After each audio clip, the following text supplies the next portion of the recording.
The following may contain offensive language, adult humor, and or content that some viewers may find offensive. The views and opinions expressed by any one speaker does not explicitly or necessarily reflect or represent those of Mark Radulich or W2M Network. Please listen with caution, or don't listen at all. Hooray for Hollywood, where stars are living large, in mansions with their servants and their credit cards in charge, with fame that's fleeting, but the egos never change, where everyone's a genius, except the ones who really arrange. Hooray for Hollywood, where the scandals always sell, where every whispered secret is a new tabloid's tell. Oh, how we adore the endless red carpet galore. Hooray for Hollywood, where less is always more. Ladies and gentlemen, boys and girls, children of all ages, you are listening to a Radulich Broadcasting premiere podcast, Damn You, Hollywood. And here's your host, the inimitable Robert Winfrey. Let me apologize up front to everyone if I sound a little bit less eloquent than usual. I had dental work done today, and I have that gene that says my body kind of just gives the middle finger to Novocaine, so they have to give me a lot more. So if, like, this side of my lip doesn't move, I'm not having a stroke. I'm glad you said that now. Also, thank you for the warning. I will not make any dick jokes or Asian dick jokes. Mortal Kombat. You were having dental pain. I had been having jaw pain. I made a Kentucky Fried Movie, long weighing, enormous genitals joke. You did not know it was the Kentucky Fried Movie, and you yelled at me, and I'll never forgive you for it. Well, if that's the worst thing you never forgive me for, we're doing okay. But yeah, again, like if I smile and this side of my face doesn't move, again, this is not neurological, I promise. I would just assume you're following with me with the Bell's palsy problem. Ah, damn, you beat me to it. No, just working the Novocaine through my system. But my dentist office has a standing note on my chart, double the Novocaine. Nice. I'd love it if that was like written in big red letters with like a giant Sharpie style circle around it. It was not in my chart, but on the tray where they have all the tools. If they have notes, they'll leave them for the dentist there. The last time I went in and had to have work done, that's where it was, written in big black ink. All right, Alexis, hand this back. Anyway. Hi, Alexis. You would not believe what I had to go through to get here. Did you go through the shortcut? I thought we agreed we never speak of the shortcut again. Never speak of the shortcut again, Mark. Yeah, that's what I'm saying. Like, I don't understand what's happening here. No, but at least I didn't have to deal with an island where my friends got turned into pigs or, slaughtered by giants or nearly got sucked into a whirlpool. Can I tell you, I totally saw them getting turned into... When I saw the way they were eating, like me when I have chicken wings or any chicken on the bone, and I was, I know where this is headed. They're going to turn into pigs. Like, well, now was a good time for me to take a piss. So I got up and left. And you left during the body horror. You missed a great bit of body horror, Mark. I don't believe the words mist and body horror exist in the same sentence in my world. So I get back. She went around and was like grabbing them and pulling the jaws out and tweaking the ears and... Yeah, this put the substance to shame with how freaky it was. Trust me, I got back and I heard all about it from my son. He was like... So a couple of years ago, when I took my kids to go see, the movie that contains within it the show, The Pink Opaque, the one that was like, it was on like my top 10. Saw the TV glow. Yeah. Right. I haven't seen, but somehow still remember that. Yeah. I think you hate it without even seeing it, which is very Robert Winfrey of you. So I remember like that night I was sick to my stomach. And the poor people at the Riverview AMC, got a taste of it. Poor devils. So anyway, I get up during a scene where they're telling a story about the Pink Opaque, and I'm like, I gotta go to the bathroom, and I'm in there for a while because I desperadoed the place, and had to then try to clean up after myself. So I get back, And my son is just like the light in his eyes had died. He's like, Father, he called me Father. He said, Father, I've just seen the most horrible thing. I, to this day, don't know what he's talking about. I still have not seen that scene from I Saw the TV Glow. So it was the same bit here, only instead of like abject horror and the death of his innocence, it's more like excited, like, oh God, Father, you just missed the grossest thing ever. And he was very happy to tell me all about it. I was like, all right, let's just keep watching the movie. Speaking of which, what movie are we talking about? Well, tonight, everybody, we are tackling Christopher Nolan's 3-hour adaptation of the Odyssey. Hopefully, our show is not as long as the movie we're reviewing this time. Yeah, probably not. Tonight, yes, as Robert said, tonight on Damn You Hollywood, we're reviewing Christopher Nolan's The Odyssey, at 250 million Marvel monies. Epic action fantasy adapting Homer's timeless tale of war, survival, and the long road home. Matt Damon stars as Odysseus, the King of Ithaca, whose decade-long journey after the Trojan War pits him against monsters, gods, and his own pride as he struggles to reunite with Penelope, played by Anne Hathaway. The ensemble cast also features Tom Holland, Robert Pattinson, Lupita Nyong'o, Samantha Morton, Zendaya, and Charlize Theron. Inspired by multiple translations of the poem, as well as one translation, classics like Ran and Andrei Rublev, Nolan shot the film entirely on IMAX 70mm cameras across Europe and North Africa. Released on July 17th, 2026, The Odyssey has become both a critical and commercial triumph, continuing Nolan's run as one of Hollywood's premier blockbuster filmmakers. Real quick, Alexis. Yes. What's your favorite non-Batman Nolan? Probably Inception. It's one of the most creative, striking visually films I think I've ever seen. The technical aspect of how they pulled some of that stuff off just blew me away. Mm-hmm.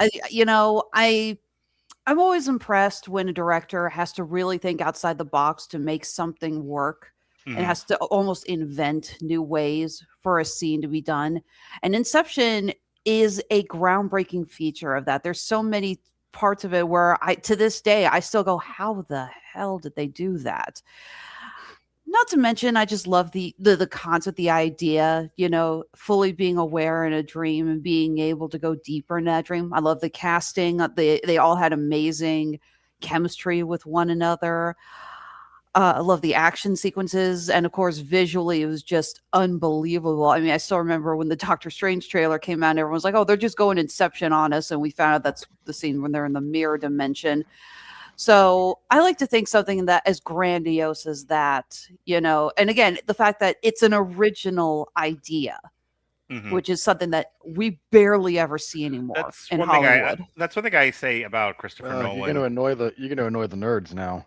Other than calling him Big Money Chris Nolan, I always think he always makes idea pictures. Sometimes it's the very same idea, one picture after another, but we'll talk about that later. Really quick, and again, short answers here because I do want to get to this. We have a lot to talk about. But I am curious, is there a Nolan movie? Nolan's movies sometimes are too big a sandwich for people to swallow, even if they chunk it. Like, some of this shit just loses people. I'll throw out probably the biggest offender of this, Tenet. It was a real polarizing movie. Robert and I reviewed it. We definitely had some things to say about it. But I'm curious to see if there's a Nolan movie that completely lost you. It's weird because Tenet, everyone I talk to and I say, have you seen Tenet? Because I did see it in theaters. And no one I know has seen it. And because they can't follow it. But every time I think about that movie, I think about the fight scene, the whole "it hasn't happened yet" fight scene, where you have the parallels in time going between Robert Pattinson finding the dude and then the main character whose name completely escapes me at the moment. David Washington. Thank you. I knew I'm the protagonist. Sorry, go ahead. Having this simultaneously the same fight again. Holy crap, that's amazing. And I always tell people, like, just turn your brain off and enjoy the awesome. Okay, just turn your brain off and enjoy the awesome. But it is a little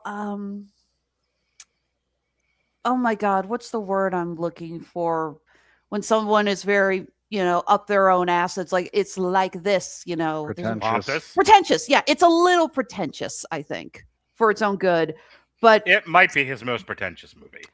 But again, there are scenes in that movie Dude, we that sat just through Oppenheimer. Be serious. I don't think Oppenheimer's pretentious, but I don't never thought Oppenheimer was I don't pretentious. want to fight about this either. I mean, Oppenheimer was still my number one movie of that year, but I again, don't disagree with that either, but Tenet is a movie that I can't really recommend to someone, but I'm glad I saw it for that one fight scene alone. All right. Is that okay? That's like Sure. just the one scene was amazing. So Robert, I have a different question for you. Some more complex question. I want to see if you're willing to dance with me on this. Just thinking about our reviews, Oppenheimer aside. when have I ever turned down a dance with you, Mark? This is very true. You're my most consistent dance partner. We reviewed, not necessarily in this order. No, we reviewed 2 out of 3 of these. Me and Sean were the other one. But you've seen Inception. So on this network, Oppenheimer aside, and not counting the Batman stuff, we reviewed 3 interesting and distinct Christopher Nolan movies. Inception, Dunkirk, and Tenet. If you think about... The comments are very hot on this subject. If you think about Dunkirk, Inception, not necessarily in that order, and Tenet, do you see him eventually going to the Odyssey? Like, if there was going to be a guy in Hollywood that was going to do the Odyssey, do you think, based on those 3 movies, Chris Nolan was quite possibly the only big money guy in Hollywood to do it? I think if you were going to tell me, pick of the major directors going right now who we're going to give $250 million to make an adaptation of the Odyssey. If that's the fundamental premise, like somewhere it's time for another Odyssey, because we haven't had a version of it in a while. Who are you going to put this in the hands of? Who are you going to trust with that amount, that amount of money, that amount of time in this culture, in this with this audience, 2026 Nolan's, audience? Respectfully to the rest of the working directors out there, Nolan's the only answer. Right. I would actually say Denis Villeneuve. Maybe if you can't get Nolan, but I'm not saying not Nolan, but in terms of grand filmmaking, Villeneuve has proven he's capable of something on that scale. If we were making a list, he'd be on it. But there's a reason why I went in this direction. There's a reason why I said, hey, what, do you give the Odyssey based on his other movies? Do you give the Odyssey to Chris Nolan if that's what he wants, based on Dunkirk, Inception, and Tenet? They sort of contain the disparate elements of the Odyssey. Maybe minus Good, Dunkirk. you know where I'm going with this. The voyage home, the being separated from your family is the core motivation for Inception, which is core motivation for Odysseus. You have the war subtext here, modern war subtext here versus Dunkirk, which is of course all about a military operation. Mm-hmm.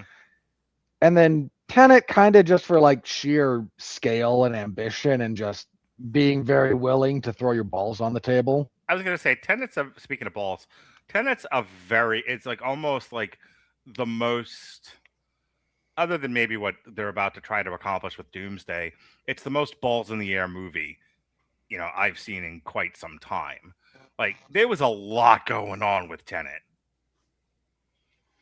Yeah, and so there's a lot of that. Here's the other reason you go with Christopher Nolan. This is one of the most under-discussed elements about why Christopher Nolan gets to do whatever the hell he wants. I've talked about it before here, but I'm going to bring it up again because this is his entire career. There are 2 things he has never done. He's never gone over budget, and he's never missed a release date. He had a really great interview I saw on TikTok that was like, by the time we got to the end of this, we were under budget and we ended before the official wrap date because everyone was just tired of shooting this movie. which is But the most Chris Nolan thing I've ever heard him say, and I'm here for it. But look at, you don't trust the Russo brothers to be under budget and on time. Mm-hmm. You don't trust, Villeneuve maybe, but God love Guillermo del Toro. If you give him something this big, it's gonna go longer. You're gonna do a bunch of reshoots. He was when she said Denis Villeneuve, I was actually thinking Guillermo del Toro, and I was like, but I wouldn't trust him with $250 million and expect it to come in on time. Ooh, what about Peter Jackson? Same answer. I think he can do it, but I don't think it turns out like this, and I don't think it comes in under budget. Oh, when you said Guillermo del Toro, I started thinking monster effects because Lord no, I would want to see Guillermo del Toro's take on the Greek monsters. I think he would do an amazing job with the Cyclops, Circe, and the Sirens. That would be so freaking cool. Zach, go sit in the corner. You know what you just said. All right, so just to wrap up this discussion, Robert, so you can see the through line from, in no particular order, Inception, Dunkirk, and Tenet to the Odyssey. And it turns out there's a through line from Oppenheimer to it as well, but that's because somebody also mentioned even the core motivation for Interstellar. So I think the Odyssey is well in line with, like, the, I don't know how to say this because I want to, my instinct, my language, my instinctual language was to go Nolan verse, but I actually think that's a bit crude. I think if you look at Nolan's canon of film, the Odyssey sits right in there because and the reason why I'm bringing this up is we initially, especially after Oppenheimer got announced, going all the way back to Tenet, he had a big falling out with Warner Brothers. I don't want to go through the whole history again, so let me get through this really quickly. He had a falling out with Warner Brothers because it was in the middle of COVID, and they were like, HBO Max, and he was like, fucking IMAX, you crazy people, and they were like, but COVID, and not all the theaters are open, and he was like, I don't care. So that relationship breaks, and there's a bidding war from the studios over Chris Nolan, and Universal wins, and they gave him the store, and the first thing he pitches them is Oppenheimer, and Robert and I had a hearty laugh about it. Then we saw it, and we went, oh, that's what he's doing. So when he goes back to him again and says the Odyssey, if you're a Universal executive, by this point, there's enough institutional trust with Chris Nolan. All you hear is whatever, you don't hear the Odyssey and think to yourself, how are you planning to pull this off with, a modern audience, you crazy person? You just hear Chris Nolan want something and go, here's your check. Have at it. I'm going to make a literary comparison. This may not be the right audience for it. Not that you're stupid people, but this is a bit in the weeds on the book side of things. He's kind of like Stephen King. Mm-hmm. If you know how books work, if you're not self-published, what you do is you shop manuscripts around. And different publishing houses, your agent should do this publishing houses want different things. This is the wrong imprint for a fantasy book, go to this one. Yeah. We're looking for fantasy books that deal with, for a while, everything had to be Game of Thrones, and then everything had to be whatever, and then so what we're looking for. So most writers are kind of chasing those because that's what the publishers are looking for, and you're trying to sell your novel to them. If you're Stephen King, you take your manuscript and you give it to the publisher and say, this is what we're doing. Yeah. Because I'm Stephen King. And this is the book we're publishing this year. And they go, yes, sir. We published the book. Here's your check. Away with you now. Go make another one. Mm-hmm. That's kind of what Nolan does at the moment, is whatever strikes his fancy, everyone kind of is just happy to let him do because he's big money Chris Nolan. And this whatever you think about individual movies, he hasn't really stumbled. I think when we did the Oppenheimer review, we went, because I remember I cut it for TikTok at the time. We did a whole thing on who is big money Chris Nolan. We kind of traced, he starts off not big money Chris Nolan. He just starts off as a guy who did Memento. Then he gets Batman. He doesn't, and even then, he isn't really coming out of the gates with Batman Begins as anything spectacular. It's The Dark Knight, and then followed by The Dark Knight Rises that we begin the big money Chris Nolan run. When we talked about this, the track line goes as follows: Batman Begins, The Prestige, The Dark Knight, Inception, and we're done. Yeah. You do those 4 in a row. Right. As long as you don't trip over yourself, you're golden. Yep.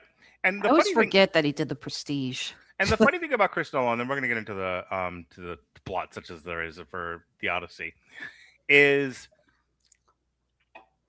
barring COVID, he doesn't have any failures. Like, all of his movies do well or do exceptional. Like, his baseline is still profitable. Yeah, this is how you build institutional trust. Again, like you said, I think apart from Tenet, he's been profitable minimum with everything. Yeah. All right. So I wanted to talk about that because one, I'm gonna do a thing on Dunkirk, Inception, and Tenet in a little bit, but I kind of wanted to use this as my R&D playground and really test that theory, and you did. So, all right, let's get into the Odyssey. Let's tell us about this wonderful man, Odysseus, as he fools a bunch of people into taking in a gift, therefore ruining. Stop. I'm not joking. If you don't want to have the argument with me about that, don't do it. Okay, go ahead. Because there's a whole. I'll save it. Save it. You almost derailed me, and I almost went off that way. That's what I do. I'm gonna do this in purely chronological order. Understand the presentation of the Odyssey is always nonlinear. In the original Homer, it starts with Telemachus going to see Menelaus, who tells him that he's heard that Odysseus is held captive by Calypso, and then he escapes from Calypso and washes up with the Phaeacians, and then he tells them the story of everything that happened until this point. It kind of, weirdly enough, Homer invented the flashback. Then he relates that, then we get the conclusion. So the story is always presented non-linearly. I'm going to tell the story linearly because I don't want to jump back and forth, and I forget all the places where specifically Nolan cut it back and forth. So it kind of remind me of how he did the first of his Batman movies. Yeah, a little bit. There's that kind of back and forth. He always plays with time in very interesting ways. Not complaining. I mean, I think they both work well. So first, let me tell you what's going on in Ithaca, then I'll get to everything that happens with Odysseus until the two stories converge. So in Ithaca, the Trojan War has been over for many years now. Almost everyone's back. Odysseus has not yet returned. His wife, Penelope, is trying to deal with a bunch of suitors going, Ithaca needs a king. And she's putting that off because she loves Odysseus, and Telemachus is there, and he's not happy with all these very rude people being in his house, destroying his inheritance. And he is at odds with them, and he winds up he's given word that if you want to know something about your father, go see King Menelaus of Sparta. He might have information for you. So he goes over there, he talks with Menelaus, gets a little bit of information. They actually don't give the same bit of information in the movie as in the original, but he gets a little bit of information, resolves to go home, and at a minimum, okay, I can take the throne, I can be king, and I can deal with all these jerks once I have the authority of the crown, because he doesn't understand how power works because he's an idiot. It's fine, he's supposed to be an idiot. As far as Odysseus goes, after the destruction of Troy, he and his men head off to go back home. They take a different route from everyone else. It doesn't actually matter because everyone has a bad voyage home after the destruction of Troy.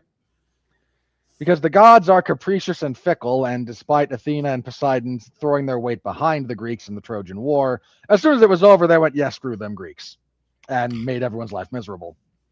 Wasn't there also a thing about how they didn't do the proper sacrifice when they left Troy? That depends on which version of the story you're talking about. Yeah, I've heard some, because in this movie they show that they sacked the temple. And that's always a thing. Anyway. Yeah. So they go a bit more southerly because Odysseus is like, if I have to be around Menelaus anymore, I'm just going to kill him. Or Agamemnon. I can't deal with this guy anymore. So they go more south. They wind up a little bit lost, trying to talk with people on the coastlines, and there's people coming from the sea, Mark. The sea people. The people from the sea. People from the sea people. Oh yeah, it's all coming together now. And so no one trusts them because they're Greeks and they're from the sea. And they get a little bit lost. They find an island. A bunch of them get trapped in the cave. This is with the Cyclops, Polyphemus, who kills a few of them, gets blinded. They escape, but now they're kind of lost even more. They wind up on an island of golems, because there's no other reason for a small child to be equipped with full plate mail. I thought they were just supposed to be giants. In the original, they're giants. They're ogres and who eat men. But in this, they're people wearing full steel plate armor several centuries before the advent of even really reliably worked iron. They get driven off. They get lost.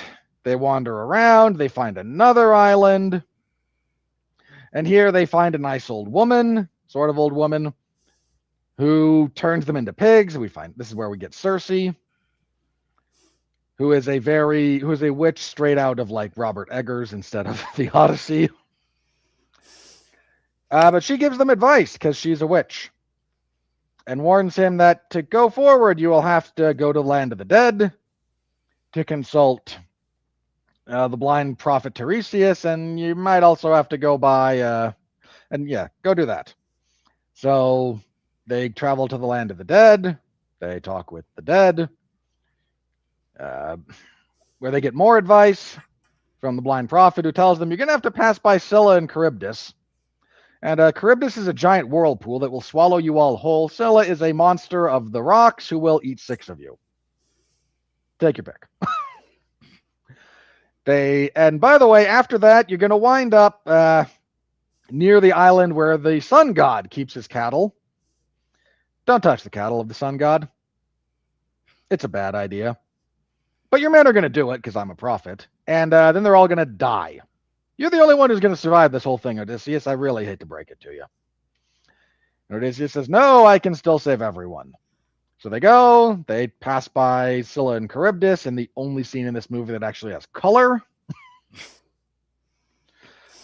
They go to the island of the sun god to repair the boat after the trials of nearly getting sucked into the whirlpool and then going through the straits where Scylla eats several of them. But they can't get off the island. There's a wind that just never stops, and they can't row against it. And they're stuck here, and they start running out of supplies, and eventually the men kill and consume the cattle of the sun god. And predictably, this leads to disaster. They're able to leave the island, but soon after, their boat is caught in a terrible storm. It's broken. Odysseus is on one part. Everything else gets struck by a thunderbolt, and Zeus just smites them. Odysseus washes up on the island of Calypso, where he spends the next, 7 years, give or take, where she drugs him with the lotus, because he's a traumatized war veteran, so now he's on opium. And eventually he gets his mind back together, and he leaves. He throws himself on the mercy of the court of the gods, and the gods wash him up on Ithaca. The whole way through this, by the way, he's having visions of Zendaya, who still sucks, as Athena. He washes up on the shores of Ithaca. In disguise, he goes to his home. Along the way, one of the people he talked with in the underworld is Agamemnon, whose homecoming was not great.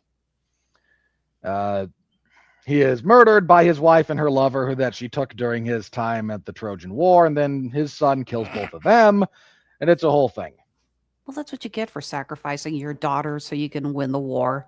He's from House Atreides. He's cursed to begin with. I'm not even kidding. Like, he's from House Ardius, who is the house that produces Tantalus, who tried to feed the gods humans. If you don't know why Tantalus is... I know who Tantalus is. We talked about him when we reviewed the second season of Percy Jackson. Anyway. I wish my daughter were here. My daughter's really into this and had the whole Percy Jackson talk, and I could just I wish this was like a basketball game, and I could just sub her in for myself. So he arrives home. He gets word that his son is going to be ambushed by people at the Temple of Pylos. So he goes there to save his son, who is, as previously established, kind of an idiot. He saves him. They arrive back home, and his son does figure out that he doesn't tell him who he is initially. He does eventually figure it out when the glorious scene of the sad old dog recognizing his master one last time before dying, which is just, always heart-wrenching. I was going to say, all of us who watch Futurama shed a tear for Seymour. Indeed. Telemachus at that point realizes, oh, you're Odysseus.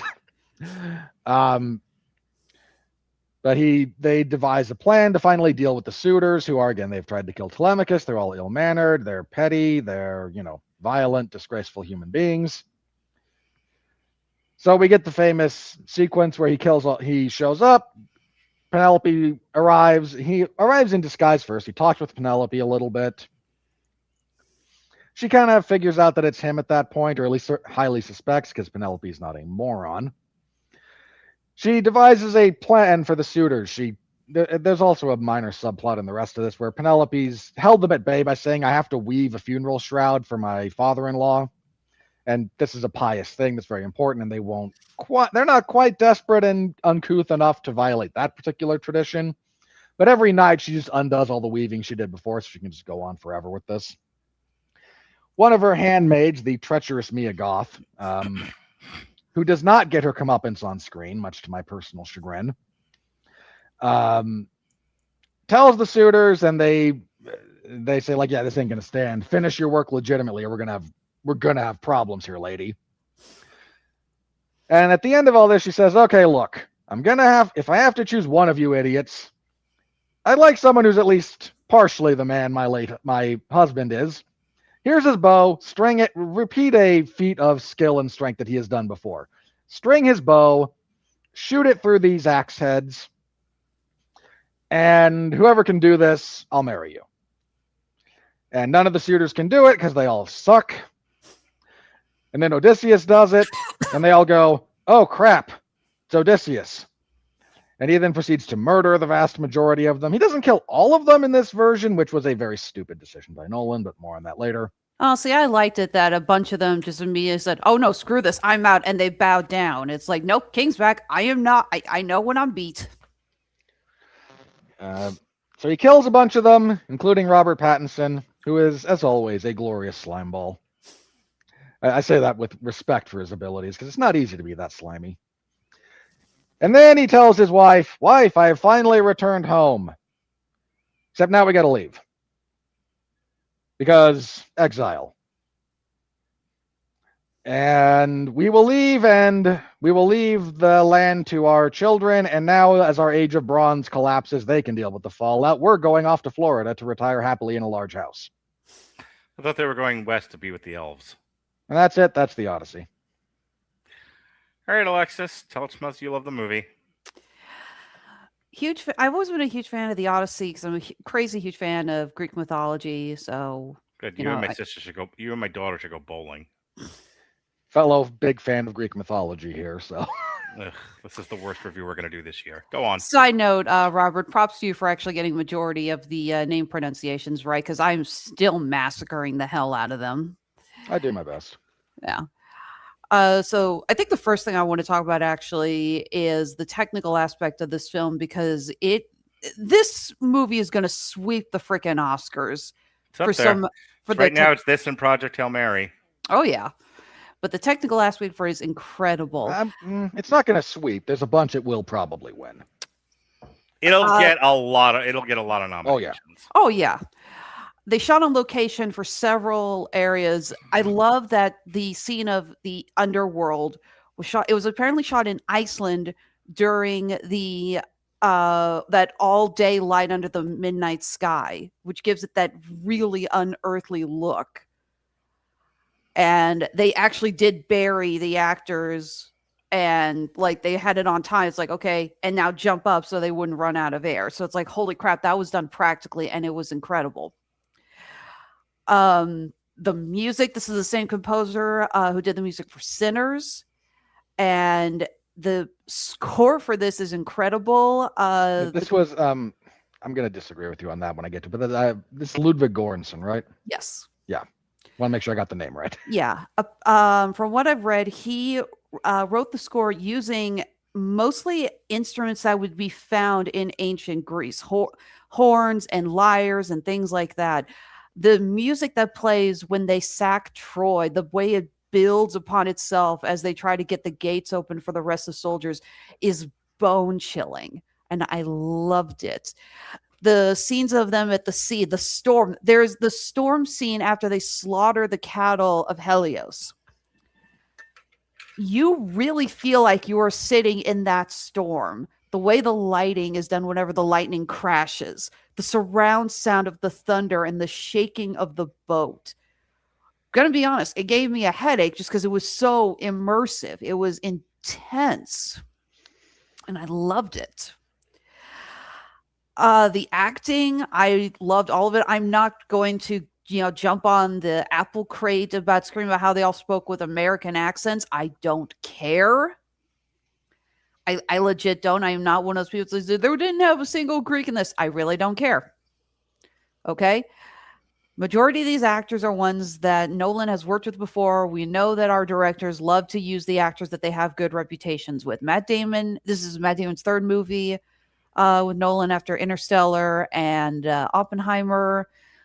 I loved Robert Pattinson as Antinous, I think is how you pronounce his name. Antinius. You weren't kidding about him being a slime ball. I love just even the little touches when Penelope tells the suitors to try to string the bow. He's the one who's been fighting the hardest for her hand, but he will not string the bow because he refuses to look weak in front of the other men. When it's his turn, he says, well, none of us can do it, so you should just choose among the losers. When Odysseus starts fighting, he's hiding behind the columns and yelling at him, get the swords, get the spears. It's really good writing for him. I'm fine with Elliot Page in their role as pick hostage number one. I thought it worked because they showed that Page's character was a young child when they were essentially drafted into war. It was one of those, like, okay, you're going to go start training, and by the time you're old enough, we're going to be at Troy and you can, use a sword. So it worked to have Elliot Page play a very young soldier. And I enjoyed the speech they give in the Land of the Dead. Just, it's like, well, it's like, who's minding your wife and your son back in Ithaca? I am kind of laughing, though, because I was looking at the screen before we logged on, and I realized, like, why is the poster the back of Agamemnon's head? Why is... I do not understand. The marketing people really thought his costume was cool. I don't know. It just kind of makes it like he's a Fortnite skin now. I'm not kidding. I know you're not. As all good things must be. Naturally. The thing I was thinking about the most when I left the theater today was we often talk on the show about movies that remind us why we go to the movies. We talk about the movies that we want to see on theaters versus the movies like, oh, you can wait to see it on streaming. It's not a big deal. In fact, this is the first movie in probably over a year, if not longer, that I bought the tickets on Friday instead of morning of or like the day before, specifically because I got an alert saying that the times were selling out. Mm-hmm. And I was going to see it Sunday morning. And so Friday night I get home from naked swimming, and that's an important detail in this story. And I'll get into vascular detail about other naked swimming when I get what Nolan changed and why it was bad. Perfect. And I get an alert on my phone that, like, get your tickets now because we're selling them out like hotcakes. And I'm like, fuck. And I jumped onto AMC. And even then, I couldn't find I could not find an IMAX showing at a time that was good for me and my kids, where I wasn't sitting either to the far left or the far right. And as we know, I'm a progressive conservative, so I had to sit somewhere in the middle. Ha cha cha cha cha. But so I ended up seeing in the Dolby Theater, which the concession there is at least the seats are nice. Continue. I wanted to see this in IMAX too, but saw this with a friend, and neither one of us have a lot of money, and IMAX tickets are kind of expensive. Yeah. So I said, okay, look, it's like as much as I want to see this in IMAX, let's just go to the matinee and grab the regular seats. But it's kind of funny because I called my mom when I left the year. She'd been trying to get a hold of me, and she's like, "Where the hell were you?" I'm like, "I was seeing the Odyssey. It's a long ass movie. I'm sorry." And she said, "Yeah, I know. I want to see it." And I paused. I'm like, "I asked you weeks ago if you wanted to see this, and you said no. But now that the reviews are and you want to see it." And she's like, "Yeah, fine." I'm like, "Okay, fine. You know what? Does your mother often jump on the bandwagon? Like, I don't want to see this nonsense, this bullshit movie. Oh, lots of people like it. Take me, Alexis. What are you doing, you terrible daughter? It's just interesting because usually it's a movie that she does. It's if she knows it's coming out, she's been wanting to see it for a while. She doesn't often wait until after she hears the critical review. It's like, oh wait, no, now I want to see it. I asked my family, and my mother and my aunt specifically said, no, I don't want to see this because I had to read the Odyssey as a kid, and I hated that assignment. And I told her, I said, look, I will go see the movie with you again, but you're buying IMAX tickets because I want to see Way to be this. a terrorist, Alexis. Good job. That's just negotiation, Mark. That's not terrorist. No. You say good negotiation. I say emotional terrorist. But to the point. That's your relationship with your parents, Mark. Don't project it that much onto everyone else. Whatever. To the point. That's how I know I was right. This is a movie that reminds you why we go to the movies. This is a movie that gives you an experience. Again, you are sitting in the theater, and I wanted to see this on IMAX, but even seeing it in standard was still incredible. This is not a film you wait to see on streaming. You need to see this in theaters. Do you have any other actual criticism of the movie, or are you just doing your marketing pitch? I genuinely don't have any criticisms. Okay. I got some stuff to say.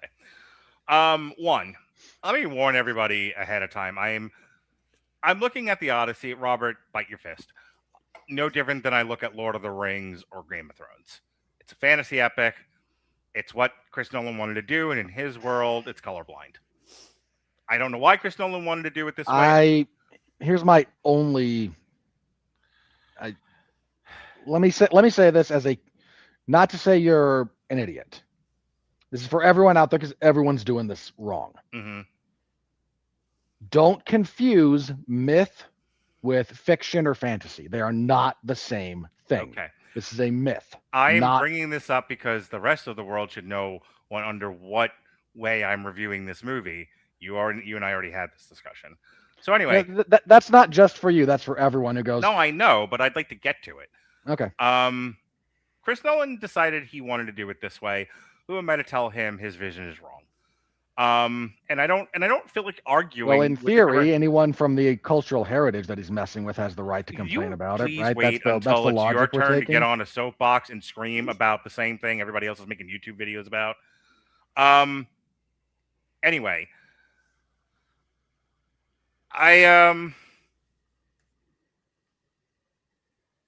I'm accepting this the way that the man does. I'm not having an argument with this director in absentia. He's not here to defend himself. He's not here to tell me why he wanted to do it this way. All I can do is kind of accept the work as it's being presented. So with that having said that, let me deal with the big elephant in the room, and that is the argument that everyone's having about the casting choices. I understand everyone thought Elliot Page was going to be, I think it's Achilles, and it turned out not to be. And then when I actually saw the movie, and I saw what they did with Elliot Page, I was like, wow, that was almost perfect casting. We need a small man to nail this fucking thing and be a decoy. Sure, that works.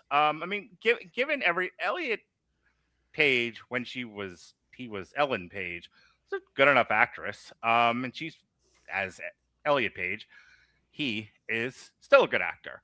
But for physically what they wanted him to do, it made me retroactively laugh at a lot of the videos. I was like, oh, he's casted as the most masculine person ever.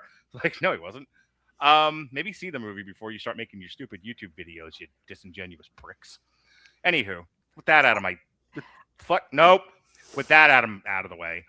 Lupita Nyong'o, again, if they were giving her more to do and they had given her a bigger role, I might have been aggravated with that particular choice, but she's in like 2 or 3 scenes, doesn't do a hell of a lot, and then we're done with her. Barely speaks. Oh, and by the way, like when they show her up close, like half her face is fucking scarred. I'm like, whatever. For no reason whatsoever. But like that's my point. Like the reason why I'm starting with this is because there were so many videos on YouTube about what a travesty this was.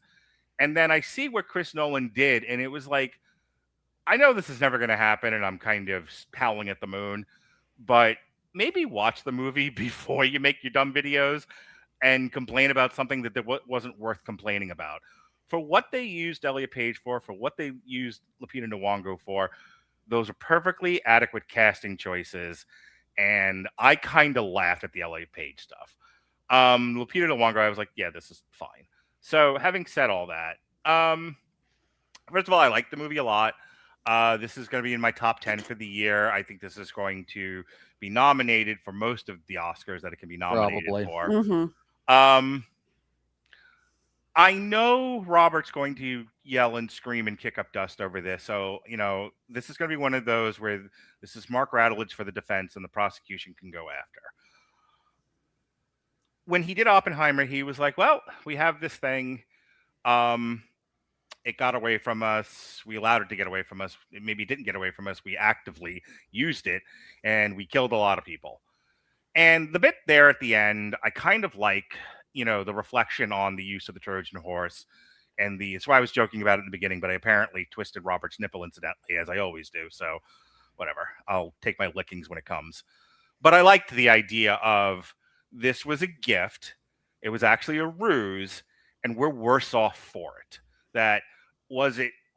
I like Nolan's idea, same as in Oppenheimer, of what was this worth doing if we lose our humanity in the process?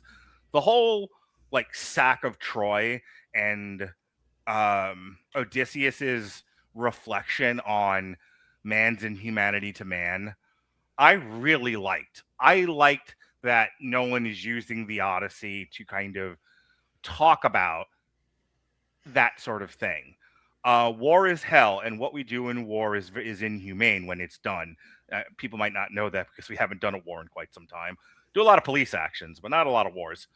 But when you actually let war happen and release the people that we train to kill, the kinds of things that we do to each other are horrendous. It's the worst kind of horror. And I know war is kind of a necessary evil, and this is not me being a peacenik, but I think Chris Nolan reflecting on what war does to us, what we do in war, and what happens to us when we sacrifice civility, thematically with the Trojan horse. I liked all of that.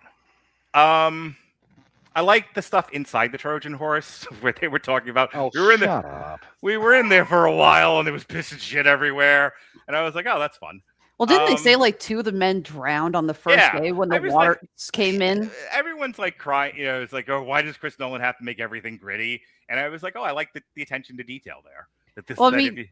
That is something. It's like every time you see in a film or a story arc about the Trojan horse, it's just and then boom, the soldiers popped out. It's like, you ever stop to think that the soldiers were probably in there shitting all over each other and puking if they were in there long enough, out? Yeah. So that's not comfortable. I was amused by that for whatever the objection to it's going to end up being, which I'll accept. My objections are going to be multiple, but for the record, I'm with you that I appreciate that, especially coming from John Bernthal, who as an actor has a real way of, when he talks about the gravitas of that. All I could hear is his speech on the rooftop in Daredevil season 2 as he was telling that story. But go on. But coming from, again, Bernthal as an actor has a wonderful way of conveying the kind of very gritty nastiness of this kind of material in a believable way. It is the biggest, weirdest mix of both masculine and sing-songy. That's why I mean, if you'll remember his speech on the rooftop in Daredevil 2, in Daredevil season 2, when Daredevil's chained to the roof, and I can't remember like what phrase he used, but he was saying the same phrase over and over and over again. I think it's actually the name of the episode, and he's kind of going through it. It was that same kind of cadence and rhythm. Also, every time I hear John Bernthal talk, all I hear is his character from We Own This City, which my son laughed at when I told him about it. I was just like, John Bernthal can't sound like anybody, it can't sound like anything but a cop from Baltimore. So anyway, so I like the attention to detail inside the Trojan Horse. This is a very pretty looking movie. It's not colorful. There's a difference between pretty and colorful, I think, in terms of like darker, muted, somewhat depressing color palettes. I actually think he did it well. I was impressed with the amount of the use of like practical effects. This is a hell of a movie. Like they were talking about some of the stuff they actually shot at sea. Some of it shot in a tank. Some of it shot at sea. The sound design. If there's something better, if there's better sound design this year than this, I will eat my hat. Because this is some of the like, especially with the waves crashing against the ship, the creaking of the ship, and everything. Like, it wasn't quite Evil Dead Rise, where the girl's eating the glass, where I had kind of a visceral reaction to it, but it's up there. It was every time I heard that, like something like, you think about the Age of Antiquity and what those years of invention did to the human body. It's a lot of wet wood rubbing up against bare skin for hours at a time. The amount of like rowing that has to happen and what it does to your hands. I mean, some of these pussies couldn't fucking paddle down a river, let alone do what those guys are doing. And I mention it not as a knock against Gen Z, I can't stop and I won't stop, but more as like what that does to people and how people are affected by it was very much represented in those scenes in this film. Again, you can't knock Chris. You can disagree with his interpretation of things or the reason why he sees the world the way that he does, but man, his attention to detail is some of the best I've seen in filmmaking. It is fucking incredible. Tom Holland's fine. He's let me jump briefly on that because this is part of my review. Mm-hmm. This is maybe the best acting Tom Holland has ever done, and it's still not great, but you can tell with him that, oh, wait, I'm not just doing everything on a green screen. This is what it's supposed to be like. Yeah, Tom Holland's youthful face really worked in his favor in this. He's a good actor. He's always been a good actor. If you've seen anything outside of the Marvel movies he's done, he's a fine actor. But this is, I think, the first time you really got to see him, and he got a smorgasbord of great actors to work against. Robert Pattinson is a phenomenal actor. He's good in almost anything he does. He do whatever he does with exception anything that's asked of him. Anne Hathaway is fine. She's being Anne Hathaway. Anne Hathaway is good in everything she does. As far as Matt Damon, here's the thing. Matt Damon's fine in this as well. I don't think he's exceptional. I don't think he's bad. I think he's perfectly adequate for what they're asking him to do. Which is the exact same thing I'm going to say about Zendaya, where I don't think she was asked to do anything else, not near as I could tell in the film. And Zendaya does one thing very well, and that is deadpan. And because she's asked to just sort of be George Lucas's impression of a celestial figure, just be deadpan and emotionless, she does it really, really well. I did like the concept that she may have just been a hallucination, because we see that if it was Athena, she took the form of the priestess from the temple that they slaughtered. Yeah, I wasn't just really paying very close attention to that. Nolan's not going to lean into the supernatural aspect of any of this. She's a hallucination. Yeah. The whole thing is utterly mundane. One of my big gripes. To me, she was no different than Jiminy Cricket. But I'm talking about her acting, if we could say on point. It was like she was there to kind of for Matt Damon to bounce off of at times. She was perfectly fine. I think my favorite performance in this is actually Charlize Theron. Like, her and Matt Damon had a lot of great sexual chemistry together. I was really into those scenes. I was curious to see where that was going. I thought she looked good. Lamentably nowhere. That's the power of Charlize Theron. She's got sexual chemistry with nearly I can't think of a movie she was in where she didn't have sexual chemistry with her co-star. What's the Netflix she's movie? just that hot. Shut up. What's the Netflix movie we reviewed? The Old Guard. No, the other one. The one with what's his nuts from the one we just did a few months ago in April. Oh, Apex. Apex. Yeah. Before you finish that sentence, watch Apex. Okay. She has negative interactivity with Taron Egerton in that.